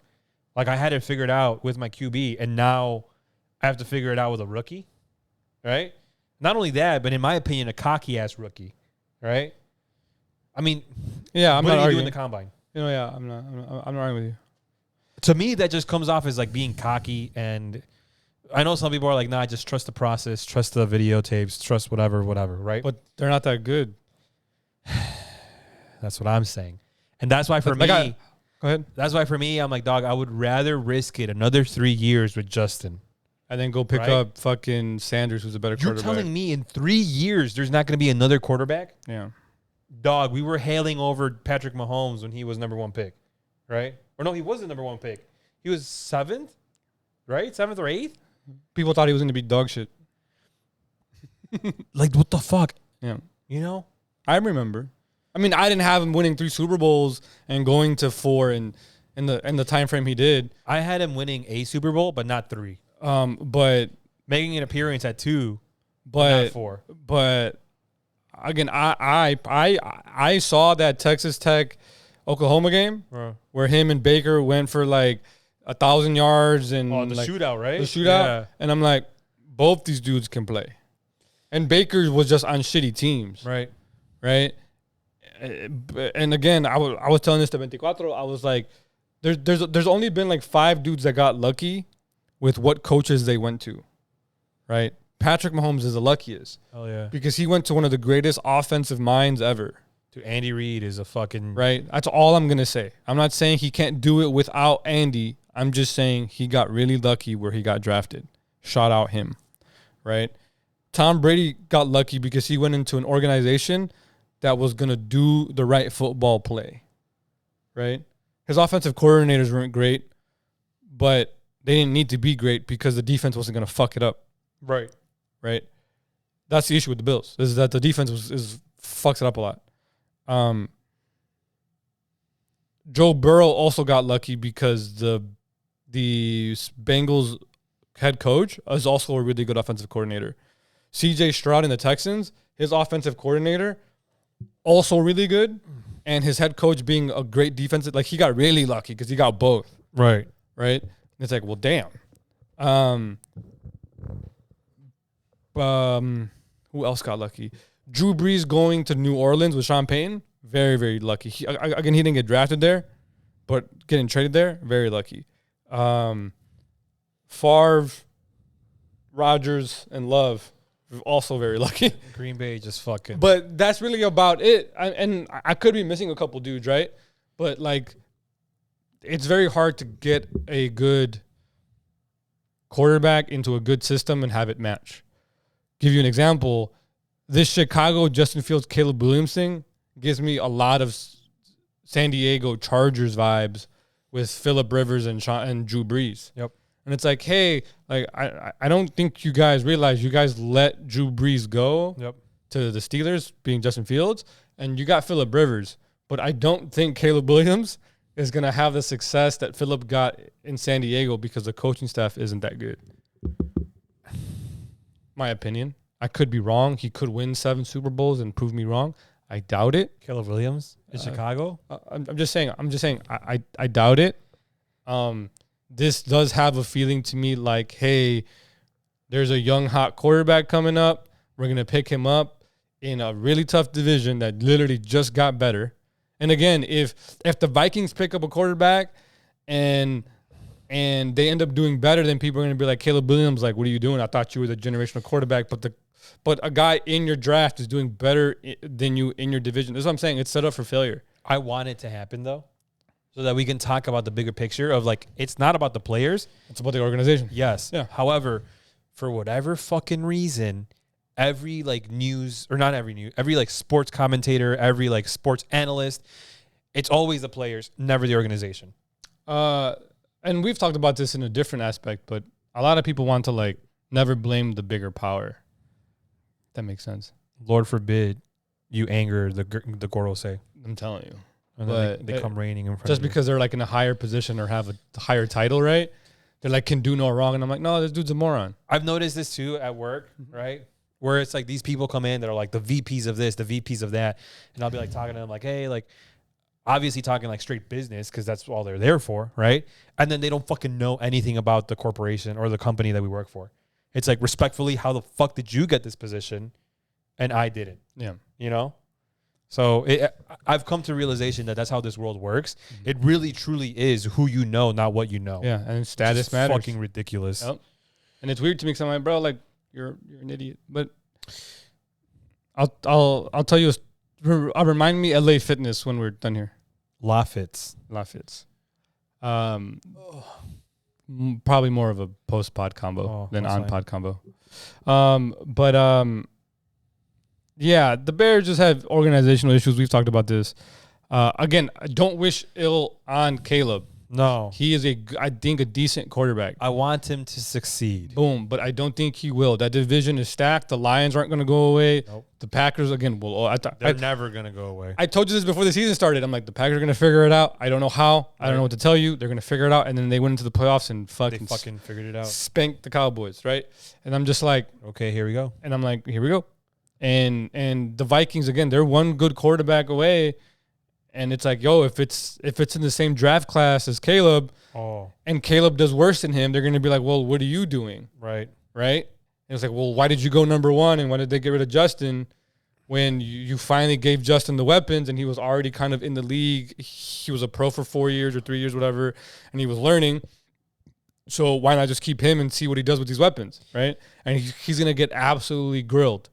And by looking at his mental fortitude, he don't got it like that. He's going to get dick. He don't got it like that. No, so not. Okay, no disrespect. I'm just saying he don't seem like he got it like that. No. And Chicago fans are tired of sucking ass, and you're going to suck some more ass. And again, if the Vikings pick up like Drake May, Daniels or Bo Nix or the dude from Notre Dame, there's a bunch of quarterbacks, right? But any of the quarterbacks after you, and they do better. Yep. Because again, he's going to have a better offensive coordinator. Right. They're going to look at you and be like, well, what are you doing? You're supposed to be this generational talent. And I'm like, that sucks for Caleb. He should have gone to Washington. Yes. Where the Giants suck ass. Right. The Cowboys, whatever. And, hit or miss. And the Eagles are 50-50, either going to be really good or really ass. Sometimes maybe good, sometimes maybe shit. Do you see they're looking into that? Yeah. The whole I mean, they're just going to lose a pick. They don't really like grill them that much. They still won. Yeah. They still won the whole. If you rate all of the offseason move trades, right? I think Eagles get the 100%. They win the whole trade or the offseason moves. I think the Ravens won with Derrick Henry. I think Henry's better than Saquon. I have no idea why they got rid of Derrick Henry. They just didn't want to pay him. He was getting a little older and because again they weren't winning with him anyway. You weren't okay. Yeah. The logic is, right, they need more receivers and better receivers. So instead of paying a running back that's getting older anyway, go get the receivers. That's like kind of the logic. I can't wait till the Ravens just run it up.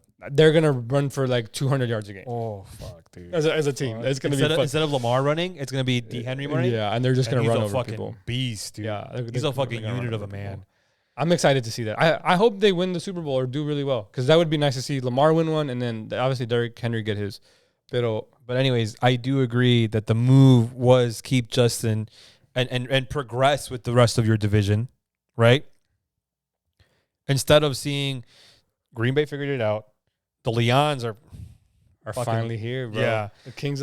Bro, I'm fiending for the Lions to win a Super Bowl and seeing the Kings of the Jungle on fucking shirts and hoodies, and I'm buying that. I'm not a Lions fan. I'm buying that shit, dude. I'm fiending for it. Like finally, like, give it to me.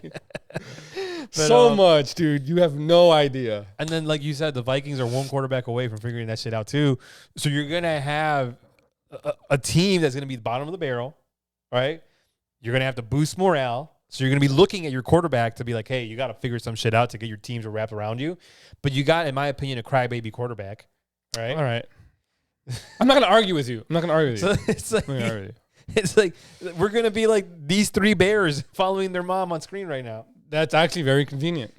I'll take a picture of this and I'll see if I can edit it onto the. It's probably going to change right now. No. I'm on selfie mode. Fuck. But it's just, I don't know. Like, maybe we're overthinking it. Maybe we're overanalyzing it. No. Right?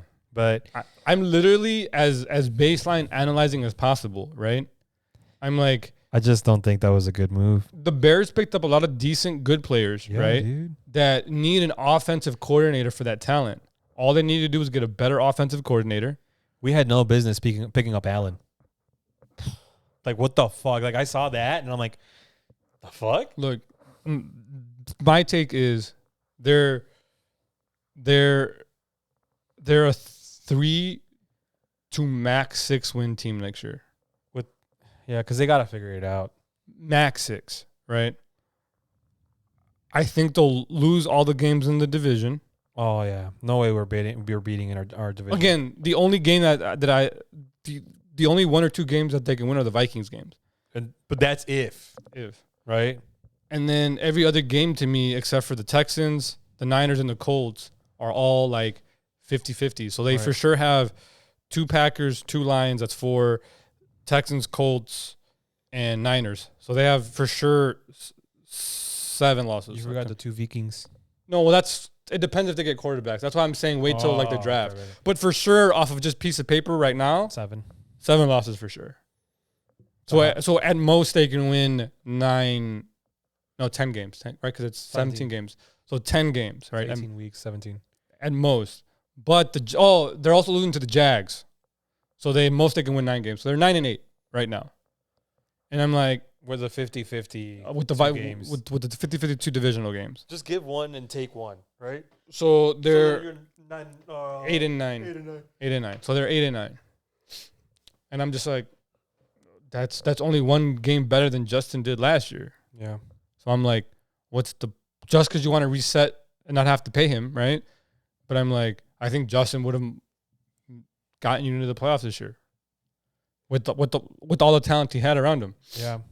It would have been nice to see Justin 1 year, see with the team that they have, because they drafted up some of the O-line too, right? They switched, or they traded to get some O-line, some offensive linemen too. Mm-hmm. So for me, they cured the main problem that I had, which was the O-line just wasn't O-lining for Justin. But now you're gonna get a brand new rookie that's never played in the NFL, right? Mm-hmm. And put him as QB1. And you're going to wonder why we're losing. Yeah.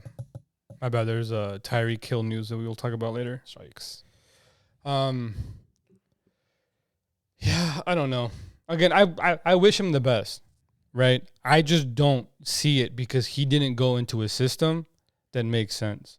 Because, again, it didn't make sense for Justin, and I believe Justin was a better – these analysts saying that Caleb was a better prospect than Justin – I'm like, you didn't watch the Ohio State Clemson game when Ohio State had like half their starting roster, and he was dicing up Clemson that had won the national championship, right?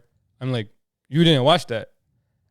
I watched Caleb go 7-5 in college, and it was a rough 7-5, and not play the bowl game, and then get outplayed by his backup in the bowl game. Well, I'm like, I don't see where you say he's better. Does it look flashier? Maybe. But I'm like, again, Patrick Mahomes only works because of Andy Reid. Not saying he can't win without Andy, but it'd be a rough win without Andy. Yeah. And you saw it against the Bucks, yep. and the 2 years that he didn't go to the Super Bowl, right? Or I guess didn't win one, right? And even like last year, right? He threw a record high picks, but guess what? They had a defense to cover his ass. Yep. Right? They had a top 5 defense ever in the NFL, right? In points allowed to cover those interceptions. But what if he does it again, right? And they don't have that defense? That's my thing, right? I'm like. So that's the only kind of formula that I think the Chiefs don't win is if he throws 12, 13, 14 picks again or 15, right? And they don't have that defense to cover him. And if they don't, GG's. But that's what I think with Caleb. I'm like, bro, they're not all of a sudden like a Super Bowl team. Caleb Williams, the Bears? Yeah. They're not. I'm sorry, right? They're not a Super Bowl team. They might not even be a playoff team. Now, with as many injuries as happened last year, God knows, right? God knows. Right. But if the Ravens are healthy, the Chiefs are healthy, the Packers are healthy, the Texans are healthy, the Bills are healthy, the Eagles are healthy and competent, the Niners and the Rams, I have all of these teams over the Bears. And I'm forgetting the Lions. I forgot about the Lions, unless I mentioned them. I have like 12 teams that are over the Bears that are playoff teams. Right. Dolphins, Jags, even the Cowboys, right? I mean, they usually end up figuring it out. Just to get in, right? And then, so here we go, out of here. So I'm like, I don't know, bro. Like, no disrespect to them, but good luck. That's why I'm not a fan. Again, I was telling somebody, I'm like, I'm not a fan of Chicago sports teams except for the White Sox because I grew up a fan, right? Right. Because Chicago doesn't do like smart sports business. Nope. And I'm like, I don't know how to explain that to you. They never have. How the Cubs won the World Series that year was like a biblical event. Everyone literally came together. Right. Because then they let everyone go again like Chicago normally does. The year after. And then they fucked it, and now they suck ass again. And then they're wondering what the fuck happened. Right. And I'm just like... You know what I analyze Chicago sports as? That meme where the kid is riding the bicycle and then he grabs the stick and puts it in the front wheel. Yeah. And then blames everyone else except them. Yeah. Yeah. That's when I think of Chicago sports, that's what I think of. That's why I'm not a fan. Like, the Bulls went on a run in the 90s before you were born, right? And I'm like, that was cool, but I didn't see it. And then they've sucked ass ever since. And again, the formula continued to let go of everyone, right? That's how it ended. And then, I mean, we had it potentially going again with D Rose, and then D Rose gets injured, and boom. But that's what it's like. And then you shouldn't have just one player. And then the Blackhawks were the same thing. They won 3 in the 6 years or whatever it was, 7, and then they let everyone go, and then boom. And it's like, what are we doing? Well, that's what happened with the Sox too. From what my sister was telling me, is they let go of everyone allegedly. Oh, I don't know. So they let go of everyone again, and that's what we talked about before too. It's just like it's exhausting. Yeah. That like that sound bit from TikTok. Estoy cansado, señor. You know, it's just exhausting seeing this happen. That's why I'm not a Chicago sports fan, bro. Again, I'm just like, bro, like if you look at teams that have had a successful period or multiple periods, right? Like they have a culture there that is like, hey, success and doing it the right way, right? Packers do it, the Cowboys do it, the Lakers do it, the Celtics do it, the Yankees do it, Boston does it, the Giants did it for a bit, etc. Right? I can name different sports all over the place, and like, hey, there's only a specific amount of teams that do it the right way. The Chiefs have had periods too. Obviously, they had a big drought there for like 50 years or whatever, but they won Super Bowls before, and now they're back, and they're one of the best teams ever now, right? Because like the stars align for their quarterback and head coach, but even then, I'm just like, again, we can meme about the Cowboys, right? But I'm like, but at least they still make it to the playoffs. Yep. You know, at least their fans have gone to a Cowboys playoff game, and it's not like, oh, the last time I went to a Cowboys playoff game was when I was 13, and now I'm 55, right? I mean, that's an over exaggeration for the Bears, but like, you know what I'm saying? Yeah. Oh, I went to a Cowboys playoff game last year, right? Oh, I won't go this year, but I'm pretty sure I'll go next year, right? Oh, we made it to the first round. Oh, we'll make it to the second round. Oh, okay, we only made it to the first round this time, and it's like, we made it to at least we made it to the wild card game, and that's why with Chicago, I'm just like, bro, like, Chicago loves droughts. And that's my annoyance with it. That's why I'm not a Chicago sports fan, even though I've lived here for forever. And that's why I was telling Bentiquato that. I'm like, bro, like, it's just, I can't, like, what am I a fan of, right? Just a team, a bunch of dudes wearing a number and colors. Like, go suck yourself. And then to top it all off, $200 a ticket. Fuck that. $300 a ticket for a fucking nosebleed. Fucking just because it's Soldier Field. Fuck yourself. But yeah, sports have been interesting here at least. But that's why I'm a Warriors fan. Hey, shout out. But again, they have a culture, right? They have a dynasty. That's going to end this year because they're going to get rid of Klay Thompson. It's okay. He did what he had to do. See, imagine they get like a good ass player or two in free agency or trades. I'm actually really hyped for the youngins, dude. Yeah. I always fuck up his name, but Podzinski, the fucking rookie, killing it. There's another rookie too. I forget what his full name is, but the motherfucker that dunked over Victor Wembanyama. Yeah. Wemby's. And then Jonathan Kuminga is finally getting it. Let's go. So that's why I'm like, I started being a Warriors fan because of Curry, but I think I'm going to stay a Warriors fan because of these young kids right here, bro. Only for them to fucking get rid of them. Maybe. We'll see. We'll see. But, yeah, that's all sports news, I think. Anything else happened in the world that I'm forgetting?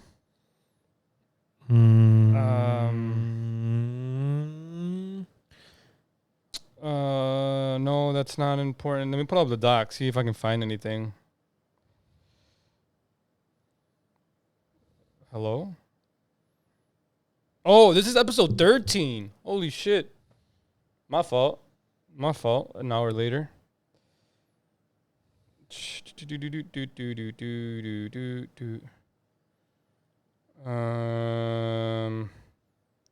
this is episode 13. I don't have anything else. Do you have any slice of life? I mean, any car stuff? Oh, go ahead. I found algorithms, okay? Algorithms, right? Fucking algorithms. I found this YouTube channel of these people, of these two guys. I think they live in Colorado. One's a British guy, and the other guy, I don't know what, but he's also like European.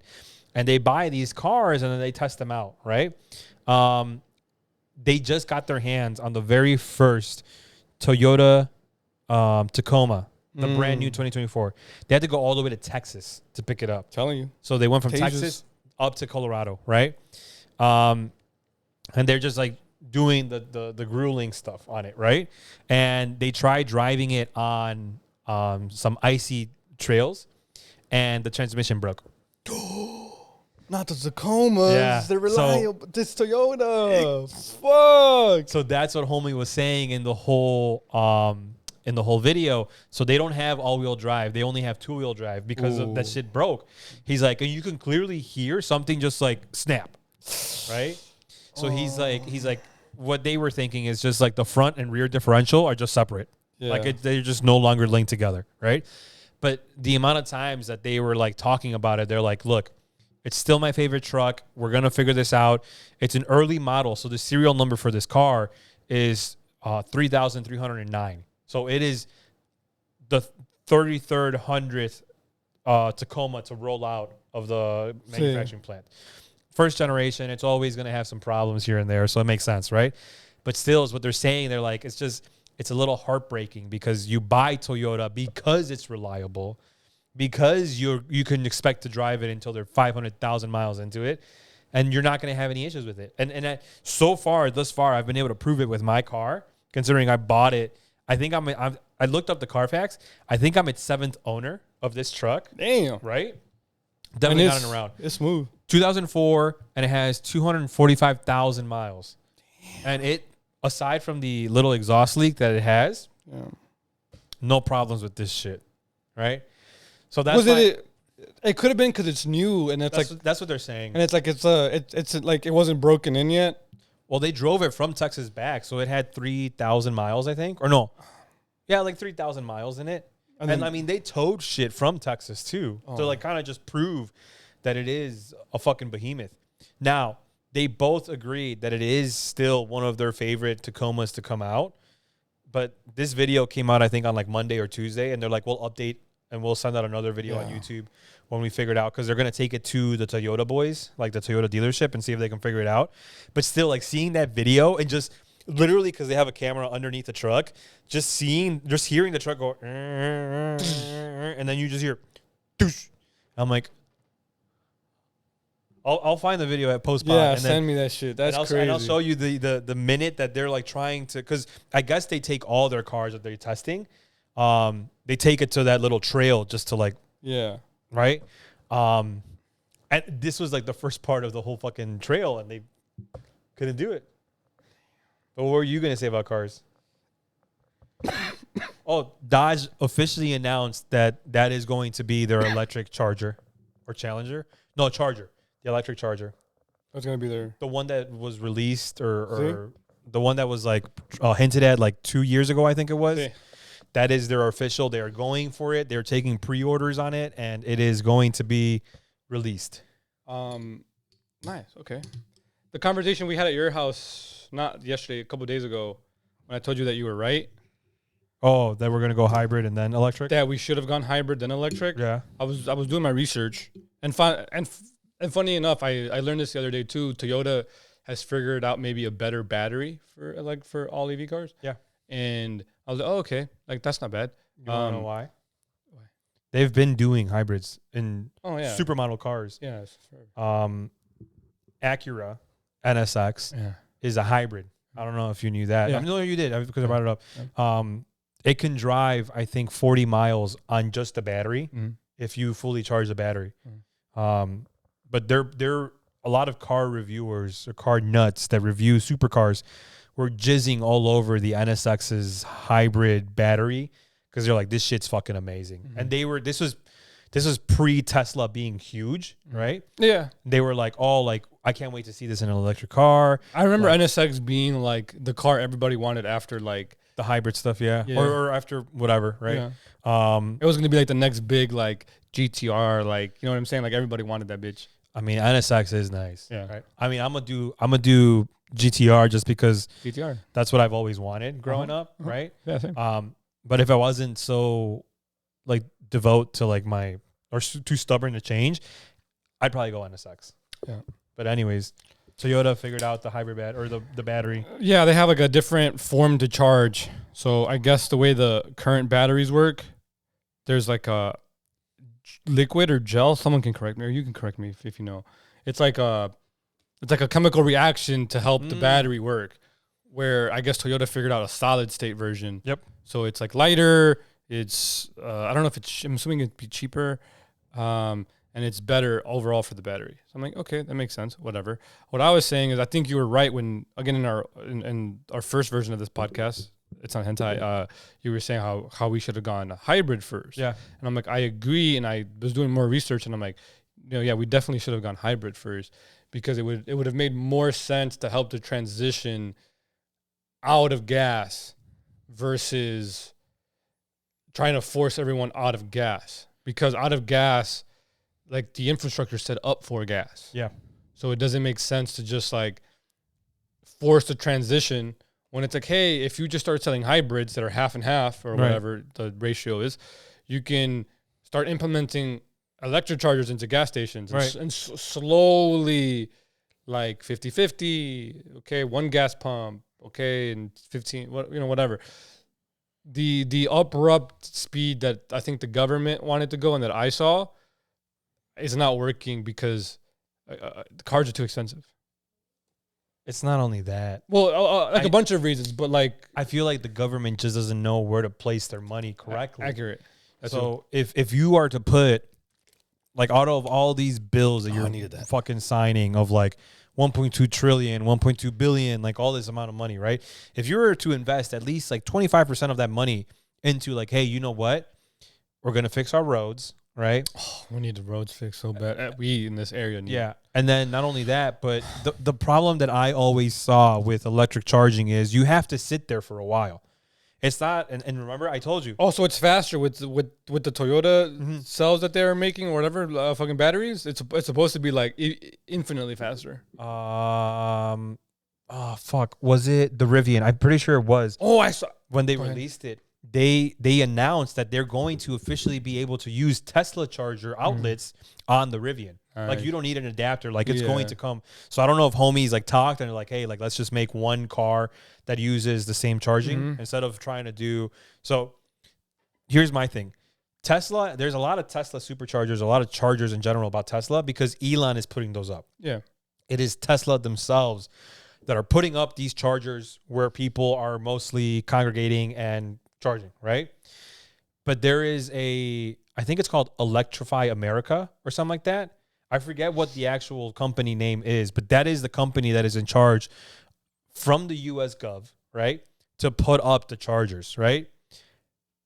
In our general commute that you go to work, go to your clients, go to your other clients, when have you ever seen an electric charger that is not Tesla? You very rarely ever see one. Correct. Unless you maybe see one. I've seen a couple, but correct. A majority of them are Tesla. So my thing was, you don't have enough money in the U.S. government or in the U.S. Treasury, I guess, to set up these chargers. You're going to get your money back 100% because they're not free charging. You charge for the charging, just like you would for anything, right? You charge for gas. Gas isn't free. But there's not enough money to start initially setting those up and bashing a little bit of our country. I don't think the technology is there yet. No. Or it's there yet that's good enough to charge these cars quickly. I don't know how it would work, but do you think we could for example, let's say like you and I got into the business, right? And like our third friend that wants Tesla so bad but doesn't want to buy it himself. Like he probably has enough money to buy it himself, but he decided to buy a Nissan. I was about to anyway. And like and his brother and like all four of us got into the business of I don't know if it would be possible, right? Into like setting up chargers at certain places for people. It's lucrative. I was gonna say, and like we can do that and just set them up at place. I don't know how the process would go, and I don't know if it would make sense or if we're allowed or what the legal action that we got to take is. Right, there's a bunch of shit. You just have to be an electrician. Do you? My metal engraving boss, right, paid, because there's Mexicans everywhere. He paid a Mexican electrician, right? You know, freaking compa. He paid him $900 to set up the electric charger in his garage for his Tesla that he has. I would do that. Right. I'd Whereas become an the electrician tomorrow. Just Tesla technician was charging him a couple $3,000, and then a regular like electrician that you call up was like, no, I'll do it for $1,200. So I mean, $900, you're saving $300. But right? still, right? But like, that's what I'm saying is like, think about it. And homie, from what he told me, homie did it in like 2-3 hours, right? Just like, right, setting it up. So imagine you do 3 of those a day, right? That's your 8-9 hour day, right? You just made close to $3,000 off of just installing Tesla chargers at people's residential houses. Now then expand that to do it like commercially and be like, hey, you know what? Grocery supermarket, you got a market. I see Teslas everywhere. Yeah. I want to install 10 chargers for you over there, but I'm going to charge you $10,000. At the place I work at, there's non-Tesla. That's what I was saying. Like I've seen non-Tesla chargers. There's like 3 or 4 of them, like in the very corner of the lot. And it's a big ass fucking lot, right? Oh, by the Kohl's? No, closer to closer to that side. Because I thought I've seen some by the Kohl's. I mean, there might be some there too, but there's like I always see cars in the morning there just charging their shit like before they go to work. Oh, because and it's, I mean, respectfully, compared to gas, it's really cheap. Yeah, you know? And I'm just like, bro, like, I don't know how I don't know if it is a business that you can get into, right? I don't know if there's government things that you got to do or what, but I'm like, bro, if you can do that, if you can set a couple of those up, you know, in places where hybrids and like EVs go, like it wouldn't be a bad thing, you know, because like I don't know, I don't think the maintenance is that crazy for them. I could be wrong, right? I'm fucking, but like I don't. It's kind of like a vending machine at that point. But I've been thinking about that the last couple of days, talking to 24, and I'm just like, bro, I think that would just be like not a bad business plan. Like, I told my brother, it'd be wise for him to invest or start doing some research if he doesn't want to go to college into jobs like this. Yeah, because I told him, I'm like, okay, fine, don't go into like computer science. Don't. Right? Tell him it's a bad idea. But go. Well, it was never in his mind. I know, right? but if he ever wanted to. But I told him, I'm like, let's think about just technology in general. We're going to the place where we're gonna have to be technology inclined and technology dependent. So just real quick tangent. A lot of people sell like computer science degrees as like you get to make shit. No. And it's like, no, bro. It's mainly coding, right? It's mainly debugging shit. Yeah. And it's like unless you're already good enough or intrigued enough to like do your own research, right? And do your own things and do your own projects and mess with Raspberry Pis and learn how to use the terminal. It's probably a lot easier now, but like learn how to like actually code, right? A lot of that stuff is just you're just debugging. Nothing wrong with that, but I'm just like, unless you're working for like startups or big companies, and even some of the big companies, right? Like you have to be high up there. You're not really making anything, right? And I'm just like, that's how they sell it. And I'm just like, nothing wrong with it. I think his generation needs to learn how to code at some basic level, right? Because they'll probably need it, right? But daily life, you'll never use it unless you're doing it. If that makes sense. And again, a lot of the stuff. Someone who listens who actually probably uses a degree. I don't. Unless you're like cybersecurity, a couple other things. Like you don't really. Again, a lot of my friends who are still doing it, I'm just like all they do is debug or like they like. Again, you're not. I was sold that. I was sold it as this like you're making this big grandiose like that's the way just all right. That's the way they made it sound, and I was like, oh no. I did a couple internships and did a couple things, and I was like, this is boring. And I was like, but again, there's fun parts of it. Let me not just shit on it because I don't. Again, like I said, I don't use my degree, but there's fun parts of it. But it's like if you don't go to if you don't get into those fun parts of it, it's like the actual issue is why I don't recommend him doing it if he, let's say, was interested, is because they're firing everybody anyway. Oh. I want him to do engineering. Yeah, that would be. I think that'd be fun. Yeah, but yeah, they're if like, I were to do it all over again, I'd probably do engineering. They're fucking firing off everybody, and then they're making AI to replace the people they're firing anyway. Right. So it's like, what's the point? What's the point? Which again, I told you the story of how like my professor told us this in 2015 that, hey, it's coming, it's already It here. already started. It's just it's not bulletproof, so we have to make it bulletproof before we release it to the people. And I was like, that's scary. And literally 7 years later, it's like, oh, it's here. So we'll see. But what were we talking about? Cards. Yeah, man. You were 100% right with the hybrid idea. I just didn't see it that way because I was like, oh, like if you're gonna full send something, like you're making a plan to full send it. And I realized that our government and their people in charge don't like to make plans. So GG's. They just don't know how to execute plans correctly. Yeah, and I was like, bro, if you're going to force EV on people, you better have charging stations. You better have a cheap way to transition from my gas car to an electric car and not spend $40,000-$50,000. But no, you don't. So it's like, now what? And it's like, I was going to tell you. So our friend that bought a brand new Altima instead of buying a Tesla, right? Shout out you. I know he doesn't listen, but if you do listen to this one by any fucking chance, shout out you. I'm getting, remember how I told you I'm getting a lot of commercials and advertisements for Tesla? Yeah, dude. So I saw another one this morning and they were saying, check out my Model 3. And they're like, you can get this. This is the cheapest out of all the Teslas. You can get this with the tax incentive and everything, blah, blah, blah, yada, yada, yada, for $37,000. And I was thinking about it. I'm like, I don't think the Altima was that much, but it depends on what he got on it. He's got it like that. He could have bought that Tesla, and he could have figured out where to charge it. You're telling me where he works, there's no charger? There has to be an electric charger. Where he works? Maybe. Right? So, I don't know. I mean, he lives in a pretty, is the word affluent part of where we live. So like there has to be electric chargers around him. But yeah, I don't know why he didn't get a Tesla. Like the logic, I mean, I'm assuming his logic is I don't have the home to install a charger in my home, and then he doesn't have a garage, I should say. But in his first solo, he did. He could have had a garage if he wanted to pay for it. Yeah.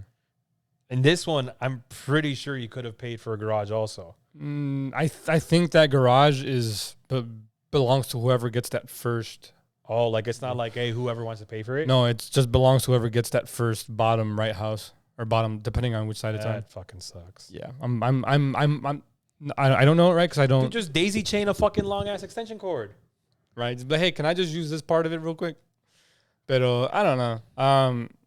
But and then the thing I showed you yesterday, the Honda Prelude come back. Yes, they announced it. Is it EV or is it? It's supposed to be EV, but we'll see. I'm waiting for Mazda to announce they're supposed to be making an RX. What is it? An RX-7S or something like that. Mm-hmm. There's a brand new RX-7 influenced car that Mazda is working on, and allegedly the rotary engine is coming back. Ooh. So we'll see. I told Yadi that if that does happen, I don't care what stage of my life I'm going through, I'm going to buy that car just because I need some braps in my life. Yeah. And she's like, I don't know what you're talking about.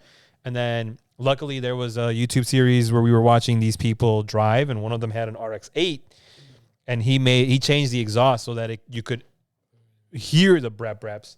And I told her, I'm like, that's what I need in my life.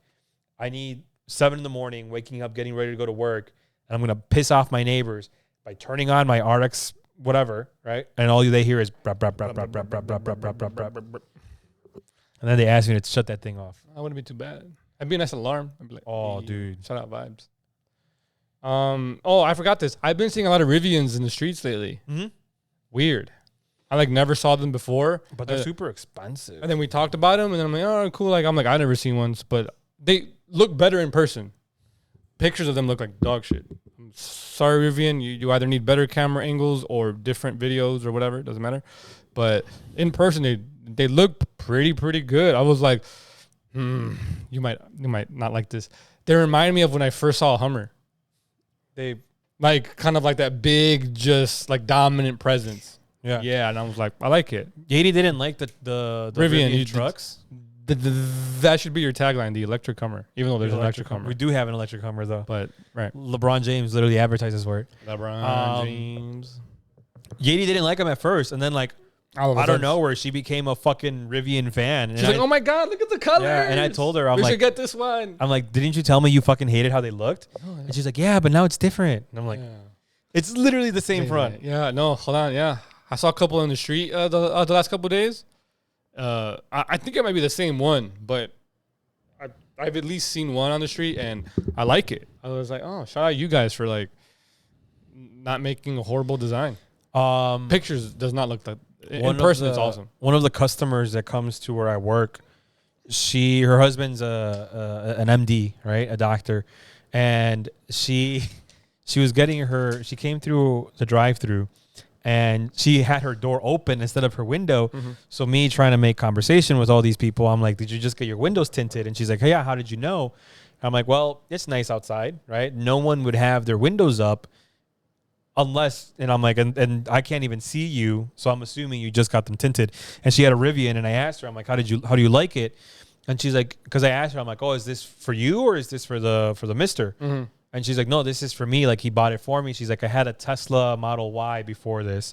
She's like, but I just didn't like how small it was. She's like, I'm used to like Suburbans because before my Tesla, I had a Suburban. She's like, so I'm used to something big. She's like, well, the Rivian had this and we switched over. And she's like, and I absolutely love it. She's like, I would recommend it to anyone that has driven big cars and is used to big cars and they want a big SUV or a big EV, my bad. Get the Rivian SUV or get the Rivian. I don't know what it was. Yeah. It was pretty badass. Yeah. And it was a nice color. It was like your bag straps blue. Right. Yeah. It was a really beautiful color. For those on YouTube, you really actually can't fully see them. But, yeah, I saw him and I was like, that's not actually a bad car or bad looking car. I don't know what the internals look like or like what the distances and the battery and all that stuff is, but not bad. But yeah, I just want to let you know, at least on pod, just leave it on there that you're right about the hybrid thing. It just makes more sense, and it still does make sense because like a lot of companies are like scrapping their EVs because they can't actually make one. And like, just make a hybrid and put your smallest engine in that thing, and then throw a little battery in there, and GG's. Instead of trying to fit the big ass battery, but we'll see what happens. You need two things for EVs to fully take over: either accessible charging wherever and whenever, and another thing too, like because you're going to be hanging out for a while, you're going to need a big ass parking lot, and I mean you need a lot of land to just like have people to be chill. Plus, you're going to need like entertainment. Right, you're gonna need to entertain these people. Unless I mean, most EVs have a thing though to like watch like movies and shit, right? But why watch a movie at a parking lot when I can watch a movie at home? I mean, you got to charge the car. I'm not arguing with you, but I'm saying like if you're already, it's kind of like when gas stations have the little fucking screen. No one watches them because you're in the gas station for like a minute, right? So why did I go buy a car that I would have to leave my house when I could have just bought a hybrid? Gotten 600 miles out of the full tank. But again, this is what I'm saying. Like, I feel like at this moment you were right. No, yeah. But that's what I'm saying. It's like we need just entertainment. We need parking lots full of charging in order to get there. Or we need the charging capacity to be like 600 miles on a charge. The minute that we get a car that goes 500, 600 miles on a charge and isn't over $100,000, EVs take over. GG's, yeah, I agree. So that's I've done my full research now. Because before I was speaking on like, all right, cool. If they're gonna force EVs on people, it's because like they have a plan for it and they didn't have a plan for it and they're dog shit. But not the point. But now that I've done my research, I'm like, yeah, you're right. Like, hey, like EVs would have been smarter as you build the infrastructure for full electric. Because again, like I said, I think full electric is the way we're going anyway. We will.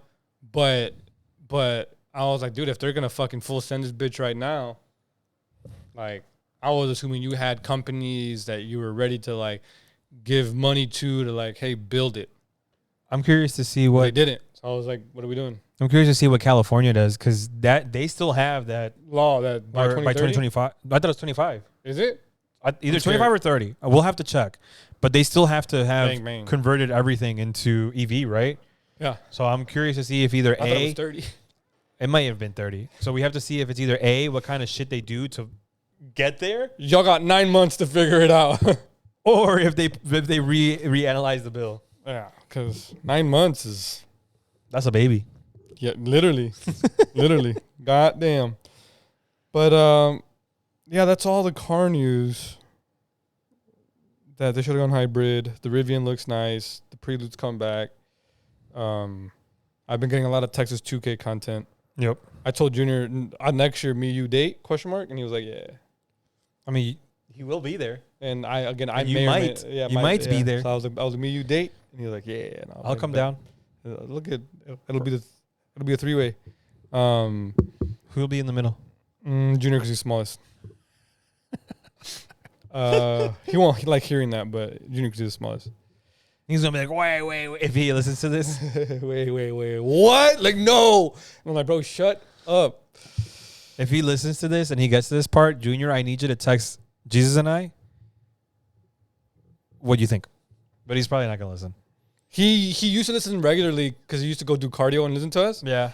But now that he doesn't gym as much because he doesn't have time. Yeah. But he said once he gets to Tejas, he was going to. Imagine we get a text like 3 months from now. Fuck you guys. I'm not in the middle. What are you talking about? I'm big as hell. I'm 6'5". Like, bro, shut up. I'm 5. I'm gonna date this. It is March 17th. It is So March by 17th. June 17th, we'll see if he responds. When he's fucking doing cardio, like, fuck you guys. Blah, blah, blah, blah. But, yeah, we've been talking a lot because he's moving, right? And he's like, he's literally my actual physical cousin, right? Right. I'm saying this for the pod. But he's like my little brother, right? Right. And I like to give him, like, words of advice and, like, life lessons in a way. Yeah. But, again, the way I like to do is I don't like to tamper too much. I don't like to, like, hey, you have to do this. No. Because I'm like, I much rather let you, I'm like this with you. I much rather let you experience it and learn. I just make sure you're not going to drown. Right. Right. I'm like, hey, like, I'm not going to save you. I'm not going to help you swimming, but I'll make sure that you don't drown. Right. That's how I am with him. I just think you like learn better, not you, but people learn better. Yeah, from just experience. From experience. Yeah. Like it just you'll physically learn it. Cool. I'd rather Whatever. burn myself than someone tell me I'm going to get burned. Exactly. Right. So I'm like, cool. I'm not that with everybody. Mm-hmm. And with him, I'm the same way. And I'm like, hey, like when you get down there, just don't be a dumbass. Don't be an idiot. Like I was like, if you end up finding that you like actually tinkering with cars, right? Because I'm like, it's very different being like, oh, I want to engine swap the Mamalona and I want to put a turbo in that bitch. And I'm like, yeah, but have you ever fucking done like, I'm like, have you ever held a wrench, put your big ass hand in this tight little spot and creak, creak, creak, creak, creak a fucking wrench for fucking an hour and a half because the radius sucks dick? And then you have the socket fall out and you got to reach for it. And I'm like, have you ever lost a freaking nut or a bolt inside the engine bay? right. Like, have you ever done any of this? And he's like, no. And I'm like, it gets annoying as fuck. Really quickly. Really quickly. So if you have the patience to get over that, then working on cars is definitely your thing because it's fun, it's relaxing, it's whatever, right? And then you get to like see the result of it once you're done, right? Like if you engine swap to a bigger engine or put some turbos or you get new shocks, you immediately feel it. You're like, all right, cool, like awesome. I my work resulted in something, right? But I'm like, it gets immediately annoying. Immediately, everyone will tell you. I'm like, Chris Fix will tell you. Anybody on YouTube, TikTok will tell you. Anyone in our family will tell you that's ever done it. Annoying as fuck immediately. Right. You need complete and utter patience for it. Right. Or at least a way to ignore it. But I told them, I was like, hey, just be smart. Don't be doing any dumb shit.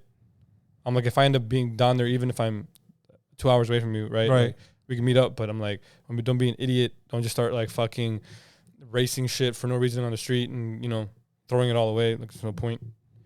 Yeah, we've been talking about a lot about cars and shit, and like he's going through his phases. He's going through his Koenigsegg phase. And I'm like, bro, we all went through the phase. Relax. Like, they're not legal here, so you can't get them. And you can probably build something as fast or whatever. Like it Something with an LS that's faster. Yeah, like it's okay. Like, again, they look cool, Right. Like it'd be fun to drive one, but relax. Like, we all went through the phase, and he's like, I think he was asking me like, "What's the next phase?" And I'm like, "It's not a straight linear line. It bounces."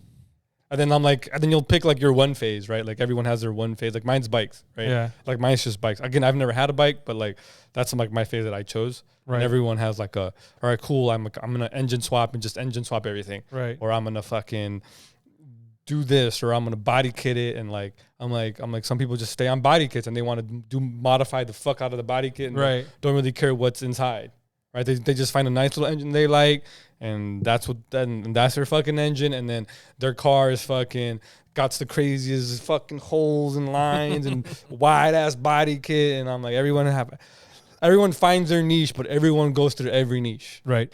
and that's it. Right. And I was like, you're going through the egg niche right now. There's nothing wrong with it, but just understand that, like, not gonna happen. It's cool though, right? But yeah, we've been talking a lot about cars and things. And I told them, I think I told you this. I'm like, hey, bro, like, if you're interested in this, right, do it the smart way, right? Don't blow your money. I was like, go find a hardware store down there, or Home Depot or whatever they have, and work there. So then you're able to buy the parts a little cheaper, get a little discount. Yep. And if they're gonna throw anything away, or if there's any, does Home Depot do clearance? I feel like I never see clearance. Yes, they do, but it's usually like on little shit, like $20 clearance, right? Shit. Like, I mean, what I love about them is their sales. Like, they'll randomly have like shit go on like 50%, 40% sale, right? That's when I'll get like my power tools and shit, because it's like I don't need batteries. I just need the actual tool. Do they announce it on the app? I've been wanting to download the app. What I used to do is I would just check it like every day. Well, not every day, but like every other day. Yeah. When it's like, let me see. Usually what I'll do, because I don't urgently need anything. So what I'll just do is like I'll go on there and I'll be like, they'll have like a deal of the week. Oh, right? okay, yeah. So I'll check once a week, like, hey, like, what's the deal of the week this week? Yeah. Right. Just to see what it is. Okay. Right? But sometimes you do have to check it daily. I noticed last night because Danny was telling me that his headset doesn't work anymore. Like, he can't hear his friend. He was saying, he's like, I have to put the headset at a specific angle. So I thought, for whatever reason, he said headset, but I was thinking mic. And I'm like, damn, time to upgrade my mic, and I'll give him what I got. And then I went into Best Buy, and Best Buy had a flash sale on the HyperX Quad or whatever, the one that I have, but like the newer model of it, for like $100. And it generally goes for like, what's it called? $160. And I have $30 worth of certificates, and I'm like, $70 mic is not bad. And I told Danny, I'm like, if he says he needs it, like I'll give him the mic, and I'll be like, hey, just give me like you're taking one of these when I leave. Huh? You're taking one of these when I leave. Yeah, but I mean, Danny for now. I know. You know? But I was like, hey, give me like $30-$40, and here's a mic. I just need you to buy an amp. That's it. Me buy an amp? Or actually, I'll give you the one upstairs, and I'll take this one. An amp? Like a big ass amp in my car? Just like what? This has 4 of them. You just connect them to it because it's a XLR connection. Okay. But I have one upstairs. I'll just give you that one, and I'll take this. I'm taking this anyway, but I'll use that. But yeah, I mean, that's just, I'll be able to control it. But he said he needed the headset. Yeah. I'm like, oh, okay. I'm like, now I got it. But I looked up the headphones you gave me, because he's like, oh, like, what's your setup for your computer? And I told him, I'm like, I got this headset that Jesus gave me because one of the things was broken. And remember, I told you I sent it in, and they charged me like $50, I think, or something like that to fix them. I didn't know I thought they were like 300 plus. There is a 300 plus version. But I went on Amazon. The version we have is 100 something. I went on Amazon and I'm like, oh shit, I thought these were 300. They're like 160 or something like that. And I'm like, no, because I asked Danny, I'm like, how serious are you about streaming? He's like, I don't know yet. And then I'm like, I'll sponsor him the headset. Or the headphones. I'm like, I thought they were super expensive. Because he was like, dude, $160, that's a lot of money. And then I told him, I'm like, respectfully, I'm using the Bose Q35 2s or whatever. That are like, I'm like, $400. And I'm using those to sweat in them. Yeah. Because I use those for the gym. I'm like, it's just. They have $1,000 version, actually. That's fucking crazy. Yeah. What are those? 5,000 ohms? Something like that, maybe. But no, yeah, those are really good headphones. And fuck, what were we gonna talk? I had something. Oh, something about Danny. You should tell him to start making content versus streaming, like making videos. He was getting hyped because he's almost at a affiliate, right? On Twitch? Yeah. Nice, shut up. He's almost at affiliate. I think he needs like 2 more followers or something like that. Let's go. But he was going crazy over it. He's like, dude, I'm almost at affiliate. I'm gonna have my sub button, all this other stuff. And I'm like, that's pretty good. But the thing is he only, I mean, I don't know if it's because he's in school still, but he only streams like random. Like he doesn't have a set schedule, right? And he only streams to like people from his school, right? That know that he streams, right? There was one time he had like 15 viewers and he was going absolutely insane. He was like texting me. He's like, are you watching the stream? I got 15. And I'm like, yeah, I'm here. Right. I remember the first plus 10. Yeah. And he was like freaking, and he held it for the entire stream. But the thing is, he only streams for like 2 hours, 2 hours at a time, 3 hours at a time. And that's what he was asking me. He's like, oh, like, how do I become affiliate? And I told him, I'm like, I think you have to go to your stream lab, right? Or tab or something like that. Whenever you meet the requirements, you go to your dashboard and it'll walk you through it. Yeah. So like, that's what I was telling him. I'm like, I forget where it is you go. I'm like, but I remember when Jesus did it, like he had like a layout of like his statistics for the stream. Yeah. And like, I know you have to average like a certain amount of viewers per stream, a certain amount of average hours per stream, and like all this stuff for the entire month. Yeah. And then I was telling him, I'm like, dude, why don't you just stream at Kick? Like the new. Yeah. I'm like, because I think they pay you regardless of how many viewers you got. You don't. There's no. I could be wrong. I don't think there's a requirement for a sub button. So you just start with the sub button. So if he's gonna get like subs or people donating subs or gifting subs, like he can get those right away. Yeah.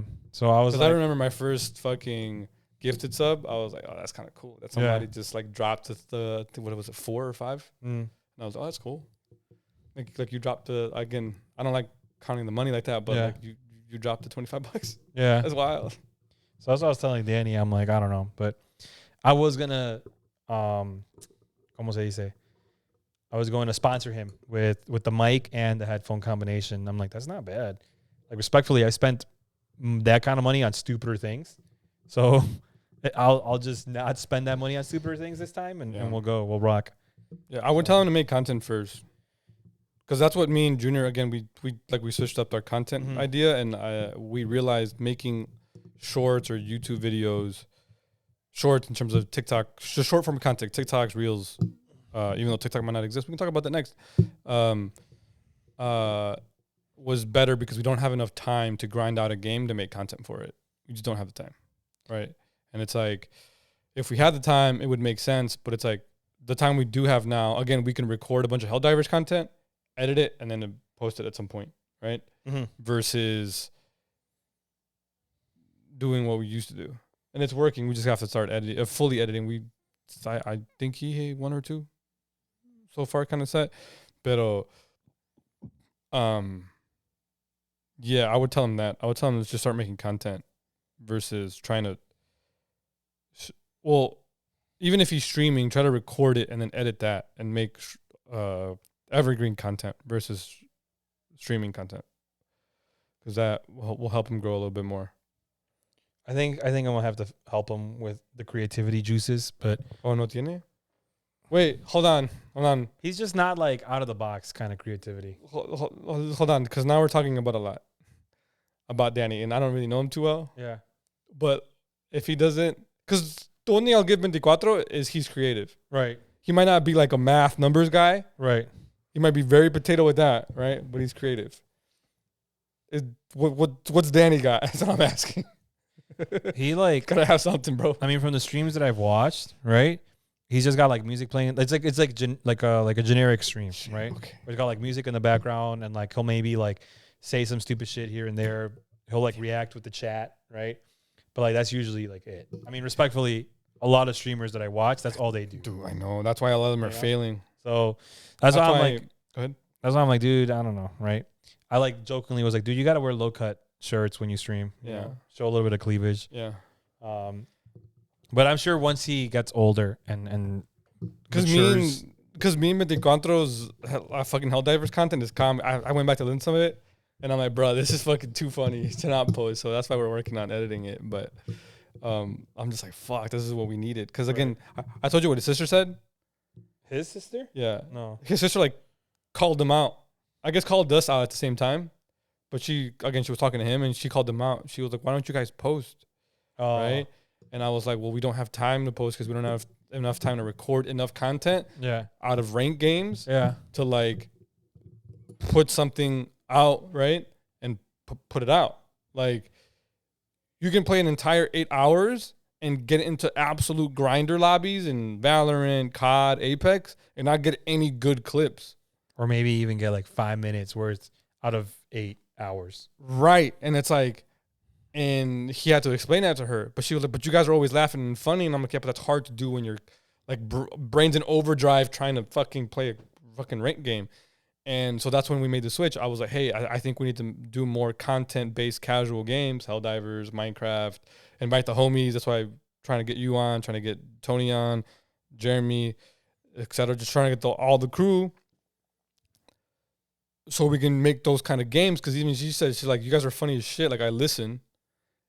And she's like, but you guys don't post it. And I told you how she tried to do a makeup channel, but then she got really busy and all that stuff, and so she like let it go. But as she was doing the makeup channel, she saw how much money you could make. Yeah, and she's like, you guys can do it. And I was like, yeah, I know, but again, the issue is we don't have enough content because you're not always assured in ranked games to get content because the people who can make content for free in ranked games are already that good and already have a following. So people just follow, and then the numbers look good, and then other people follow, whatever. I'm not gonna talk about that. And so that's why we decided to make the switch.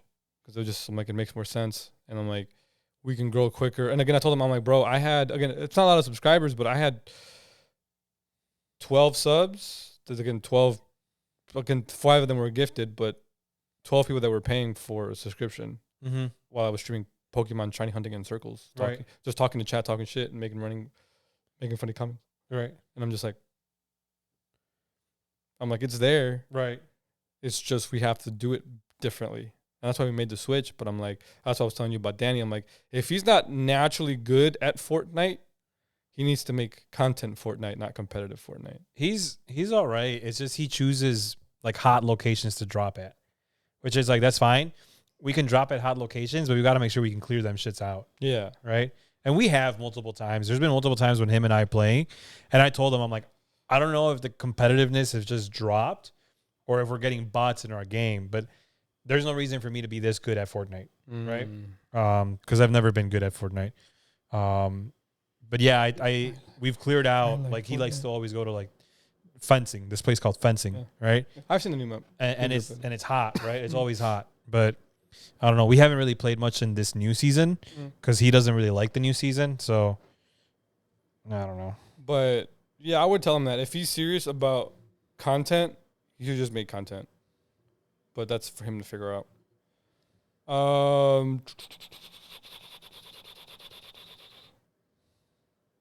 That's it for Slice of Life, I think. Unless you want to save your other two. What are my other two topics for next week or next time? We could save it for next time. Oh, no, that's one topic. We can talk about it if you want. It's up to you. We can do next time. Fuck it. In anime news, The Boy and the Heron won Animated Film of the Year at the Oscars. Shout out Miyazaki. Shout out Ghibli. Shout out Japan. Shout out. He didn't even show up. He said, "Fuck you guys." I don't know if he knew he was gonna win. I don't know, but he said, "Fuck you guys." Some people on Twitter were complaining that Spider-Man, the Spider-Verse should have won, and I'm like, well, it's not a complete story. It ends on a cliffhanger, and it sets up the finale. right? So the story's not complete, so it can't win off of story. And if you're gonna win off of animation, and your only argument's a bunch of LED fucking lighting, yeah, it's cool. Again, I like it. It's one of my favorite movies. But The Boy and the Heron had good animation, good story, and not everything has to be fucking a flashbang on the screen. GG's. I didn't really watch the Oscars other than what I saw on TikTok, just saw the result, or on Twitter. Yeah. I forgot that they were going on, TBH. But Me too. I feel like there's just, or maybe because I don't watch normal TV like that, right? But I didn't see a lot of advertisement for it on YouTube, so I just didn't care. What other anime news? I think that's it. This we can talk about, since we were talking about it when you first got here. This season of anime, fucking, like, I don't know how we went from like the last season with JJK and that to this. Fucking goated, bro. Mashle was like crazy. I was trying to figure out where you were going because your tone of voice was like kind of like disappointed. No. And I'm like, no, my fault. sir? My fault. No, it's fucking good, dude. Like, I was like, I'm gonna let you finish, but and then I'm a no. For a second, I was like, what the fuck? Don't gaslight me like this. Yeah. So you were saying you finally caught up to Mashle. Yeah. It's good, bro. Yeah. I just watched. I caught up this morning before you got here, and fuck. It's like it's not. Is it animation of the year? No, but No, the storytelling. It's good anime. The storytelling, like the whole, like, you're in it. You're engulfed into the anime. Like fucking Adam Jobs, this is fucking hilarious. He was the funniest when he was talking to young Wahlberg, and he was like, "Are you making fun of me because I'm dumb or like because you're smart?" And I'm like, "Dude, what? Let's go." Like, I don't know, that like whole interaction was like, I just think it's that so good. That mangaka. Yeah, I'm telling you. Because One Punch is hilarious. Yes, yeah. Mobe was fucking hilarious, comedy. and now Mashle is hilarious comedy, too. Yeah. Like, I think it's just that. Aside from his actual like artistic, like how he draws his characters, aside from that, he's pretty fucking good. And like I told you about Adam, Yeah. I like how he has the bad guy power, but he was a good guy, I assume. Yeah, he's a good, because I don't know if you saw it in the episode, but when Innocent Zero was talking about their sensei, how he was saying, he's like, oh, like Sensei had the power to be like the most powerful wizard and rule over the world. But then he decided to go help the non-magic users. Yeah. And then they showed a clip of him in like the village with all like the non-magic users because they had no lines and like just like happy around them. Yeah. Right. But yeah, I also thought when I first read it, I'm like, wait, is he using black or dark magic because he's being puppeted? Or is he using dark magic because that was his power? That was his power. And that's when I'm like, dude, that's fucking badass. Yeah, and he was a good guy. And I'm like, oh, that's a different turn in anime. Yeah, or any anime or whatever. Yeah, so I'm like normally writers like to keep the dark magic stuff to the bad guys. And could you imagine Voldemort out of nowhere turned out to be good? Right. Right. No, literally right. And he was Dumbledore, and Dumbledore was a bad guy? Yeah. Weird. And he was about cadavering every bad guy? I'm telling you. Do you get Harry Potter and Naruto fucked and we got Mashle vibes?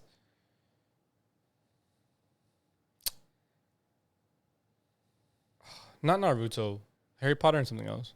But like the Edo Tensei, right? True. And then the puppeteer guy gave me... fuck you, Sasori. Yeah. So that's why I was like, what are we doing here? What are we doing here? You're right. Fuck. Did Kishimoto dip his hands in this? What are we doing? I guess, yeah, I can see that. And then, like, I guess every anime that has that kind of theme has the powers. So the powers are just fucking universal. But And then the fact that it was at a school and Yep. they stopped it, or Chamorro did that, and it was during like a tournament. Right. Fuck. You're That's right. how I was like when I was reading it and I got to this section of the arc in particular. I was like, am I reading Naruto Chunin right exam? Chunin exam? Is this Chunin now? exam? Are we at the Chunin exam? Yeah, and then they were in a fort. Oh, you're right. Fucking tuning exams. Holy shit. Yep. They had to go through it. Oh, Because they had to go through team fighting, and now they're doing individual hand-to-hand combat. tuning exams, dude. Fuck.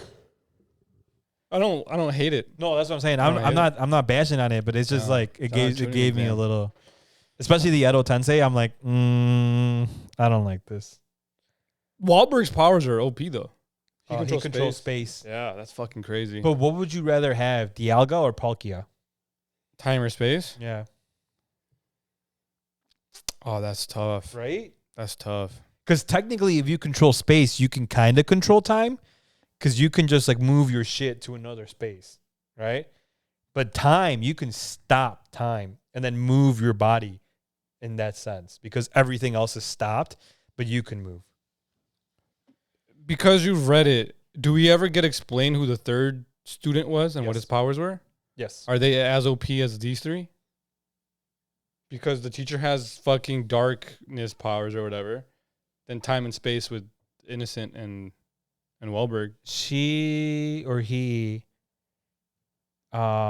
is strong, but she or he's powers are not On that level.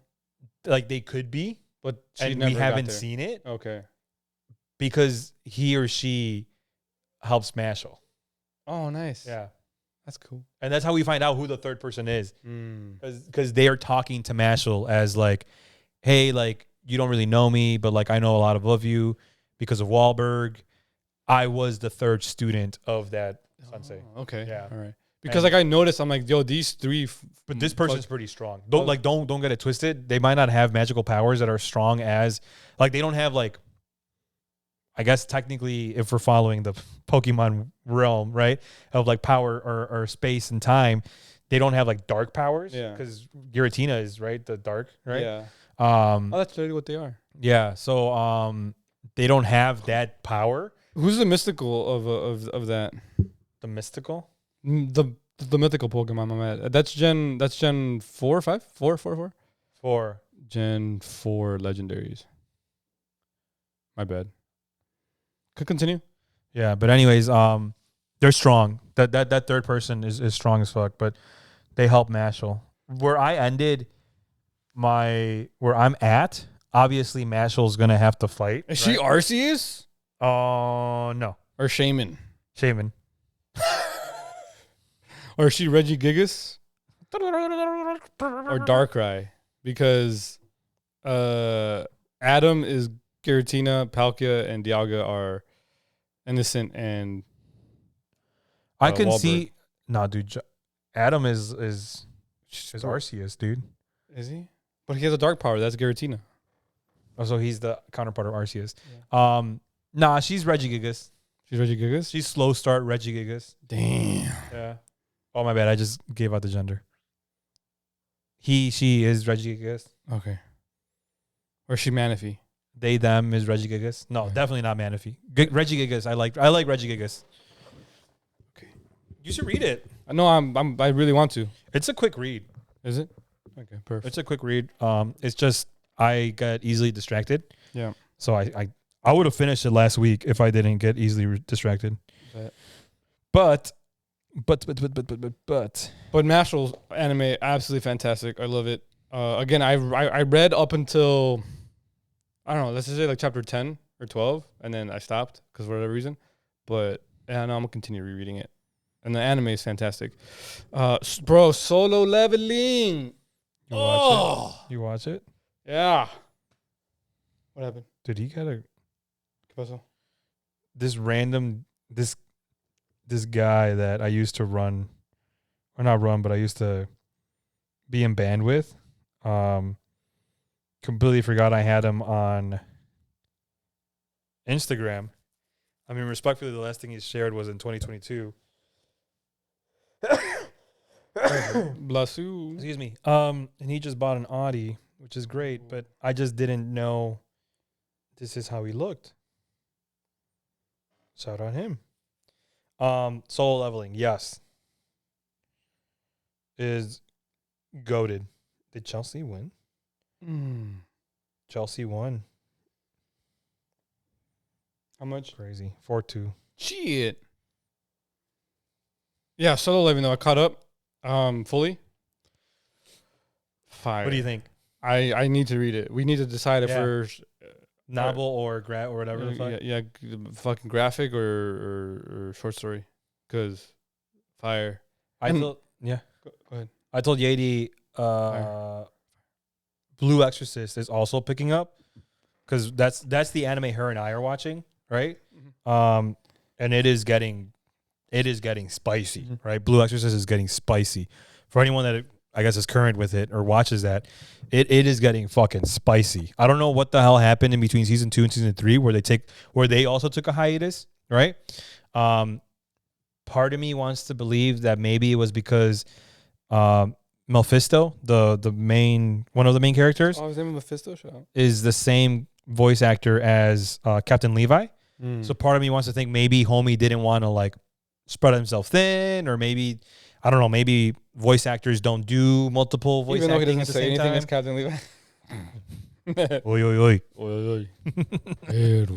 But like I don't know, right? I don't know, and it's so weird hearing him talk, like Mephisto talk, because I'm like, I just think of Captain Levi in a fucking like white bandana cleaning, you know, with a fucking apron, right?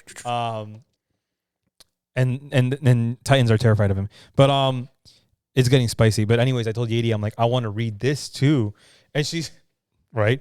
Why don't you just read it? And I'm like, ma'am, like it's that easy, ma'am. And I'm like, it's because I told her how it's on the Viz app. Like it's always one of those like. For a while, it was one of those like new hot weekly comics, right? Mm-hmm. Like I would always see it, and I'm like, oh, that's cool. It's still going. And I told her, I'm like, I can't just read it. And she's like, what do you mean? What's wrong with you? And I'm like, have some decency. I'm like, I'm reading Mashle, and she's like, okay, can't you read them at the same time? And I'm like, yes, I can.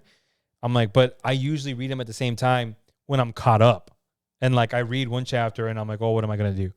True. Right? I'm like, Mashle, I still have like 60 or 80 chapters to read. Dude, I have 61 Punch Man chapters. To read? Yeah. You're fucking disgusting. I probably have like 100, dude. I have. How many do they have? 200. Oh, yeah, dude. Easily, I need like 80 more chapters. I'm at 140, and they have 200. Disgusting. I have Dragon Ball Super, which I obviously want to continue. I was at 78. They're at 102, and you're close. There's a new one in 3 days. Yeah, you're close. I caught up to My Hero. I just need to read the one that came out today, and then JJK, and then I'm gonna read all of Mashle just because it's 10 chapters, like whatever. And then there's a couple other ones I want to go. Kaiju, I need to restart because it's coming out. Did you hear about this one that everyone was kind of fucking gassing for a little bit? I want to read it, but yes, people have been like jizzing all over it. What's it called? Kagurabachi? Mm-hmm. Yeah, I want to fucking start that one. What else? There was another one here that I wanted to. But I told Yadi, I can't just read 2 brand new mangas at the same time. It's weird. Yeah, I'm like, I have to either be caught up or have finished one to start. Because I told her, I'm like, do you read two books at the same time? And, of course not. And she's like, I don't have time. And I'm like, exactly. I don't have time either. Exactly. But that's probably what I'm going to do today once I'm done here is just go home, sit down, and Mashle. Exactly. Because I like I said, I think it's kind of obvious that he's going to have to fight Innocent Zero. Mm-hmm. I don't think that's any spoilers. I'm obviously going to skip everything that happened from this episode until where I'm at reading. But he just showed up to beat up Innocent Zero. Oh. Is he going to beat him up? I don't know. Hopefully. But you understood the concept of the brothers, right? Of what? For Mashle? Yeah. How he explained to him, like, oh, like, there's 6 brothers, blah, blah, blah. Like, yeah. Wait till you find out who the brothers are. And one of the brothers is fucking... He's a Chad. Is he? Nah. He's a fucking Chad, bro. Like the meme Chad, right? Yeah. Obviously. Yeah. At first I hated him. Oh, dude, I fucking love him. He's the lovable Chad. Nice. Okay. So wait till you find out about him. I'm trying to. We got to read this whenever you get a chance. It's the monsters one up. I just fucking. Oh, the dragon. Oh, yeah. It's only one. I have it saved. And I always tell myself I'm gonna read it because it's like what? It's like 70 pages or whatever, right? 45. Yeah. So I've always told myself I'm going to read it. Wait, do you not have a case on it? Oh, you a glass protector? No, I have to put it. That's crazy. I know, that glass. What? But it's dude. Look at mine. I fucked up mine. Yeah. And I have to find another protector. But I respectfully, I don't. You have the mags? What? This? Yeah. Yeah. I can give you one of the ones that I bought. Oh no, never mind. I'm lying. I know. Time out. Ignore what I was gonna say. I bought a thing for my car. Oh, nice. Yeah. Yeah. I bought one for Yadi because I was like, holy shit. Yeah. I don't know what I've been doing in my life without the mags. Yeah. What is it called? MagSafe? Yeah, MagSafe is legit. Yeah. Holy crap, dude. But anyways, yeah, I have it saved. And like I saw that it wasn't that many pages. And I really want to fucking read it. Because it's whose backstory?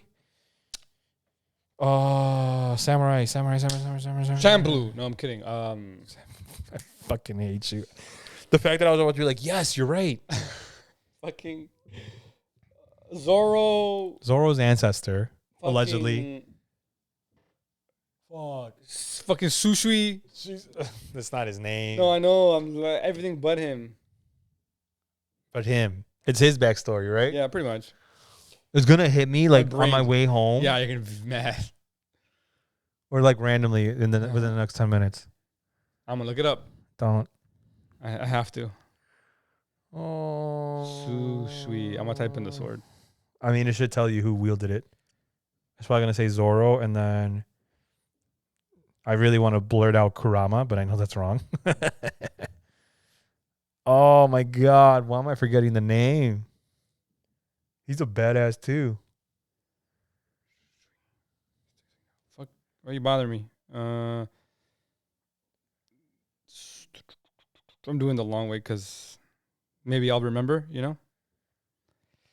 Oh, fucking Ryuma. His name is Ryuma. That's his name. Damn. Shimotsuki Ryuma. Way off. But anyways, I do want to read that. That's probably what I'm going to read when I'm done with Mashle. So Mashle. Solo leveling anime though. Oh yeah, gas. Absolute gas. We have to figure out how to read it or what version we want to read it. It's absolute gas. I love the character change he went through from like being scrawny and weak to like he literally just cut that dude's throat. He was just like, and this was 2 episodes ago or 3 episodes ago, but he was just like 2 episodes ago when he kills because the middle one was like a recap or whatever. Yeah, and then in the latest episode when he, I guess not the latest, second latest episode when he killed one of the instructor dudes. Yeah, he was just like, and I was like, oh, all right, cool, like he's like developing that. I love what they're doing with the story where there's like, hey, it's not just the dungeons, it's also like humans themselves also kind of are like shady, like politics in the background. Yes. And you're seeing all that, and I'm like, I'm in. I'm so in. I'm in. I've never been this in to something in my life. Well, one of the lines that the the recruiter told him how he was like, hey, like you might want to get your family and leave the country. Yeah. Because there's someone after you. Yeah. And they were like, it's not just monsters in this life, but it's people that those monsters are afraid of. Yeah. And that monsters are afraid of is after you now. Yeah. So that's why I was like, holy shit, we're here. We're fucking here. I was thinking about it, right? Because I'm like, he's like rank B right now. Jinwoo? Yeah, right? Or like rank A, rank B? He said he's in between A and B. I think he's like A. But yeah. He says based on his current skill level, he's A or B. Yeah. Because he was thinking about going to that Infernal dungeon. Yeah. Which, dude, when he does, God damn. Those, what is it called? Isn't it Gates of Hell, right? Is what it's called or something like that? Something like that. Dude, but I was like, because when he beat the Cerberus, right? Yeah. I'm like, no way he goes in there right now, right? Because he's gonna get dicked. And then he himself was like, I'll be back. And I'm like, bro. Yeah, like the confidence he got, and I like how he uses a dagger. I don't know why. I feel like that just being quick. Well, right now he's technically like an assassin. Yeah. That's why at the end of this episode, how he was going to the job change, right? Job Grade change. What is it? Grade change or whatever. Something, right? Yeah. Mission. I'm like, is he gonna become like a fucking mage now, or what is he gonna do? I don't know. Because technically, I see him right now. Because again, it's He's a rouge. it's like an MMO, right? Yeah. Where it's like you're either a tank, a mage, Yeah. a fighter, right? What are the other ones? But I wonder if he's gonna It's stay like that. because it's like World of Warcraft, right? Yeah. But essentially, like you pick your class, Yeah. and then you go through the game in that class. Because in some MMOs and some better MMOs, they allow you to change like pretty freely, Yeah. like your class. So I wonder if it's gonna be that type or if it's gonna be like he's stuck being again like an assassin. Because right now he's kind of like you got the speed. You're a glass cannon, is what he is. He can't take really hits. No, dude, he against got- the fucking Cerberus, he got his ass beat. But he did say, I have to figure out my mana consumption because this new ability consumes too much mana. Bro, that little stealth thing he took from the dude, Yeah. fire. Which is why I'm like, if he keeps fighting, like, he's going to have to eventually fight an S tier hunter, right? Yeah. So does he then take that S tier's hunter's ability too? Yeah.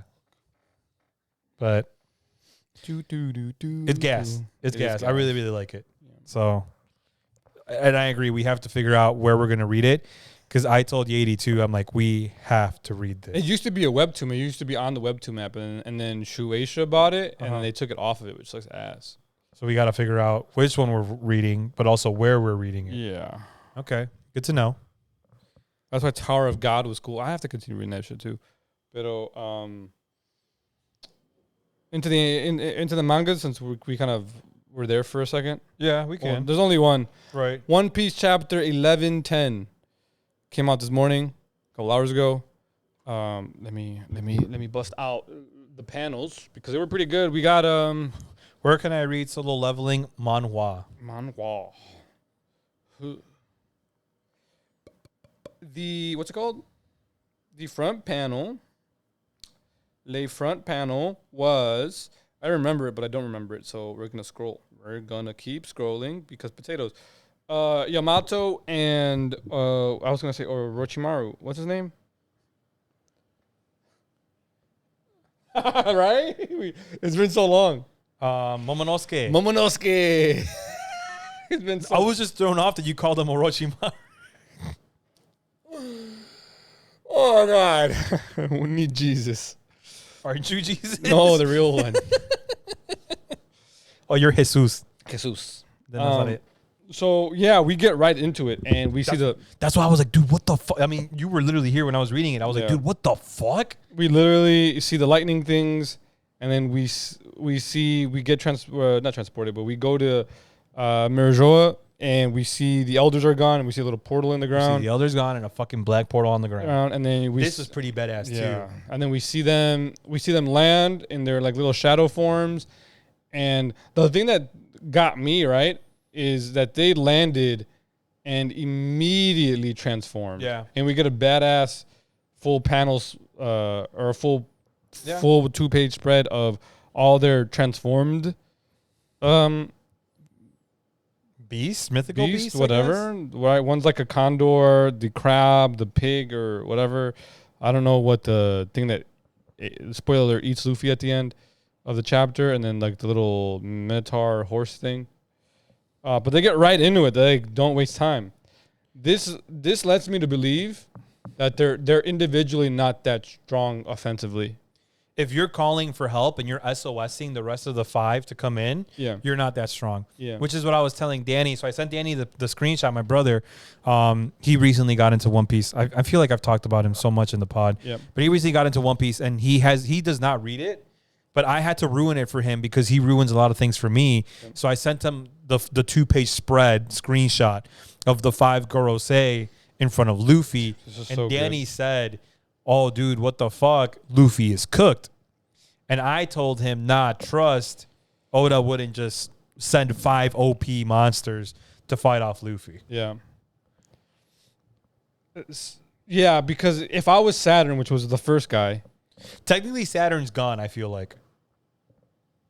Okay, you called the SOS. Yeah, right. No, hold on. That's where I was going. I'm like, if I just saw the admiral with light powers that can travel at the speed of light get handled, and I got handled, and I called the SOS for four other dudes. Yeah. That are equally as strong as me, potentially, right? I mean, they could vary, but in the same bracket, right? I don't think they're individually as strong. And Saturn then admitted that if it was 1-on-1, he would have lost. Yeah. So I think Saturn is either toast or he's got like 20% left, right? The way I see it is I think the Horseman is dealt by the rest of the Straw Hats, right? Oh, Zoro's going to see his ass with the sword because he busted out the sword? Right. He's going to get after it. And then I got to see the rest of their abilities, right? But I can see whoever has fire, that's probably who's going to be going against Sanji. The pig, probably. And then I don't know why. I just see Emperor or whatever the Pokemon is, and I'm like, that's who it is. I'm curious to see who fights the Earthworm. Unless unless the giant slicing the Earthworm is just him GG's. But I don't think that you would be that weak. No. So you would have to, in order to be a Gorosei, you would have to be able to cover that power. Like Jose just said, at the end of the chapter, one of the Gorosei is like a giant worm, literally called a sandworm. He like goes underground and like eats Luffy. I feel like every villain eats Luffy. Weird. Well, a bunch of people online were saying that Oda is the GOAT for throwbacks because the first time that Luffy met Groggy and I forget the other guy's name, he got eaten by a snake or something. Oh. He got eaten by something like a worm, right? And they sliced the worm to get him out. And they're saying, shout out Oda, the GOAT, for flashbacking to that, like chapter like 206, 209 or something like that. Yeah. 220 is crazy. Yeah. I'm sure it was like 200 and something. Yeah.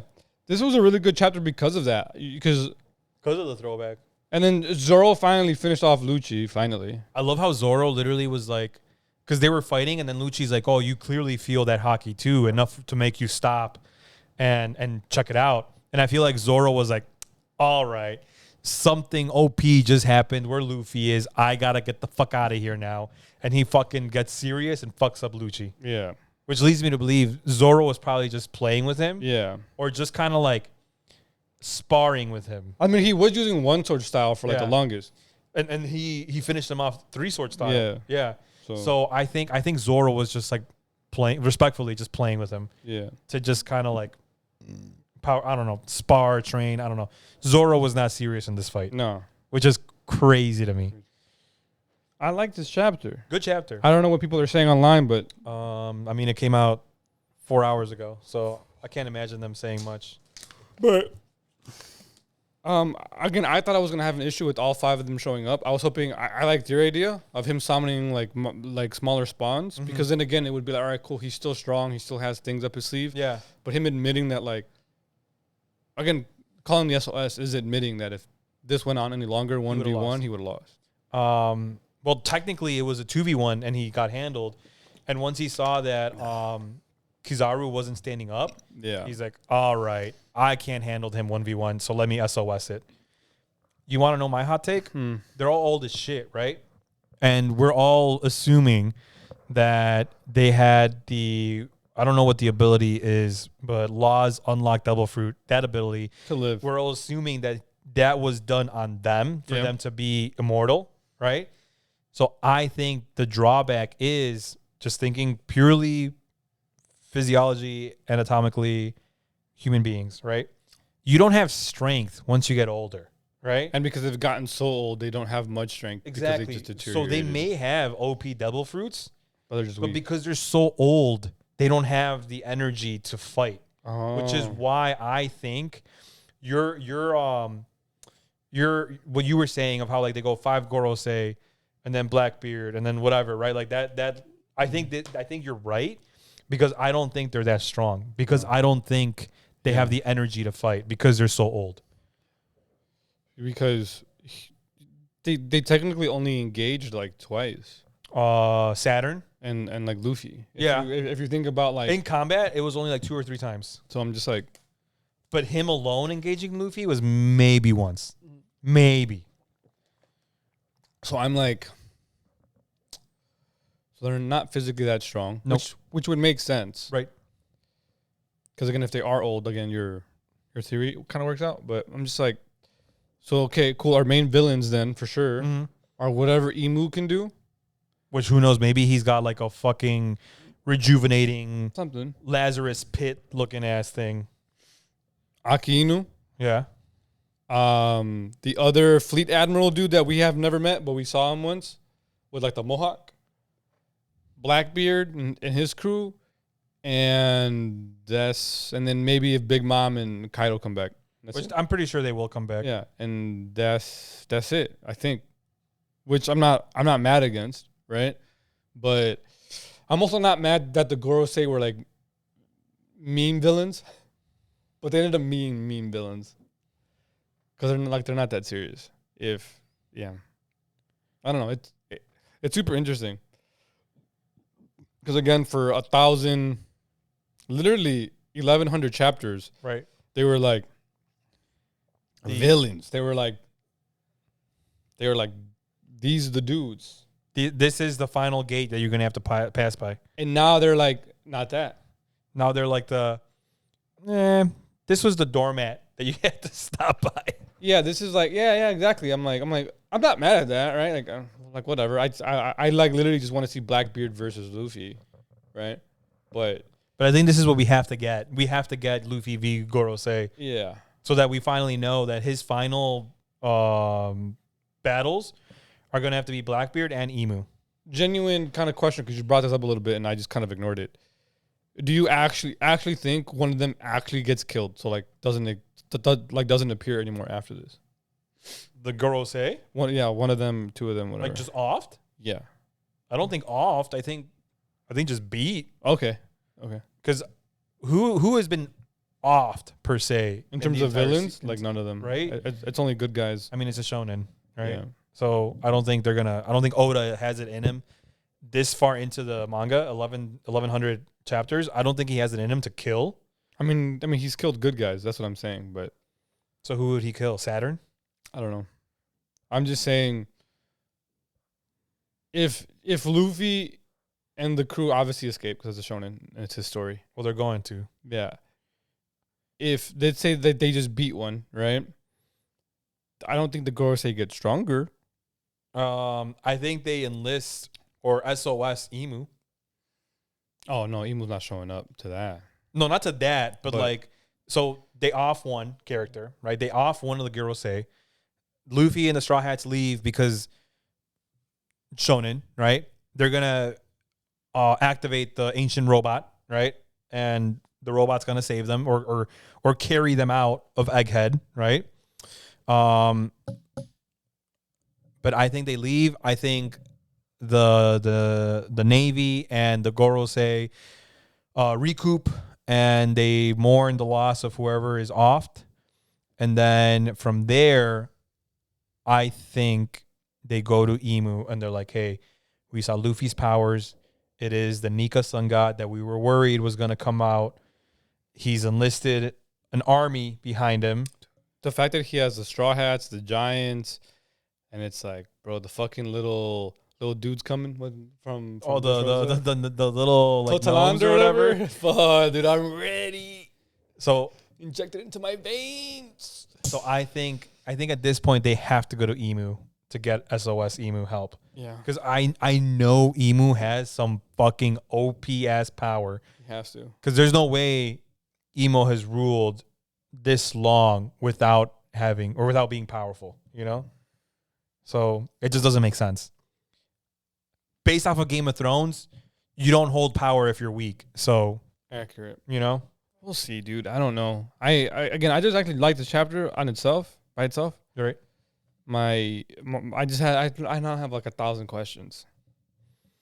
That's why I like One Piece. Is this going to be on break? I didn't check. You're probably closer. Yeah, here. Let me hold on a second. Next chapter, 7 days. So Nope. we're not on break. So we might get some of these questions answered next week. Or we might just be as confused. Yeah, I'm fucked. Because I'm like, all right, cool. Like, they weren't like absolute demons on the map. That's cool. I don't mind that. Right. But then it's like, all right, cool. Is Blackbeard or Emu our final villain? It's going to have to be Blackbeard. Right. And then it's like, is Aki Inu also going to be? Because from what Oda said, he said that, man, like this man's out here, like, could have cleared it in 2 days if he wanted to. So I was like, okay. I mean, he's got the lava fruit. And I'm like, okay, so why is that much stronger than the light fruit? Or why is that much stronger than... Dude, because Groudon, bro. Fuck Groudon. Oh, you're right. And then what is that other fleet admiral? I forgot his name. Have, because he's just chilling in the background. Like, we met him, so I'm assuming we're gonna see him. But then what does Dragon have? We haven't seen Dragon show up. Like, is Dragon gonna show up? So Again, this fight, you think? well, so that's kind of my question, right? Is If there's a time for Luffy to meet his father, it would be now. Because where are you going to meet him? In Elbaf? maybe Because that's where we're going. Now that the giants are there, confirmed we're going to go Elbaf back. after this. Yeah. So like my Because question, they were also trying to go back to Elbaf, right? do you remember when I said that this was gonna end? I said like fall, right? This arc, Yeah. you said like fall, winter. I still believe early fall, because now that they showed up, I'm like, all right, cool. Like, we won't stay here forever, We're not going to stay fighting them until October. That's for sure. but I can definitely see like Dragon showing up and helping out. I don't know. No, I don't know. I just think I could see Sabo showing up. I think we're definitely getting. Oh, no, because Sabo was in Luluisa or whatever, right? I think we're easily getting March, April, May of Egghead fights. Yeah. Yeah, I agree. Yeah, and then after that, Because that's like 10 chapters. we'll assuming probably no breaks. Yeah, we'll probably dip after that. Just because I'm like, I have a lot of questions, and if we're just gonna do like the One Piece thing that Oda does, where like, all right, let's just dip, and then I'll answer the shit later. I'm like, No. but fuck, what was I saying? You were talking my about how brain you just still like think flatlined. How you still think that it's going to end early fall. Yeah, I just don't know Or this how. arc is going to end early fall. I just feel like we're the earliest I can see this ending is like June Do you think, or like mid-May, June. do you really think we already beat Lucci, right? And Kizaru is technically out for the count too, right? So who else do we fight? The girl will say Unless Blackbeard shows up. But why would you give us the Blackbeard Luffy fight this early, no, because what's their names Law. just left. right? Yeah.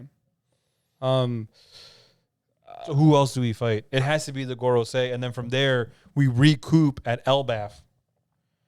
I think we get enough fights with the Gorosei to last us again through May. That's crazy. Oh no, for sure. Through May.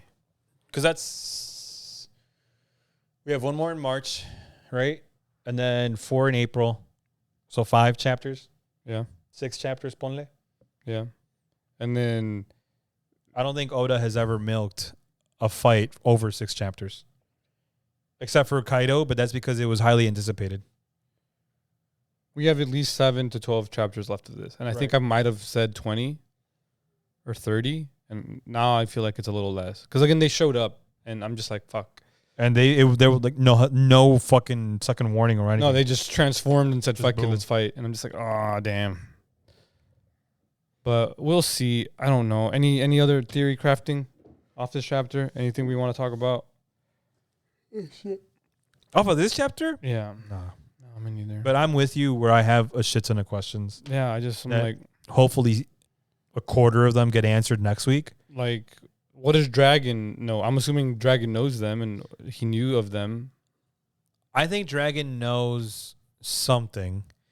The robot still hasn't waken up Nope. yet. That's my thing. So And like, he hinted at that like 3 chapters ago. and I'm like, if the robot wakes up, is he like, is him or Kuma the nuke that saves them? I think the robot is... Or what if Kuma doesn't nuke himself and the robot nukes himself, and it's Frankie's job to save Kuma? And that's how he gets a Vegapunk records, right? And he saves Kuma. Again, I'm not saying it's gonna happen, right? But I'm like, is Kuma gonna nuke himself? How are they gonna get out? I only see them getting out if something gets nuked. Because otherwise, right?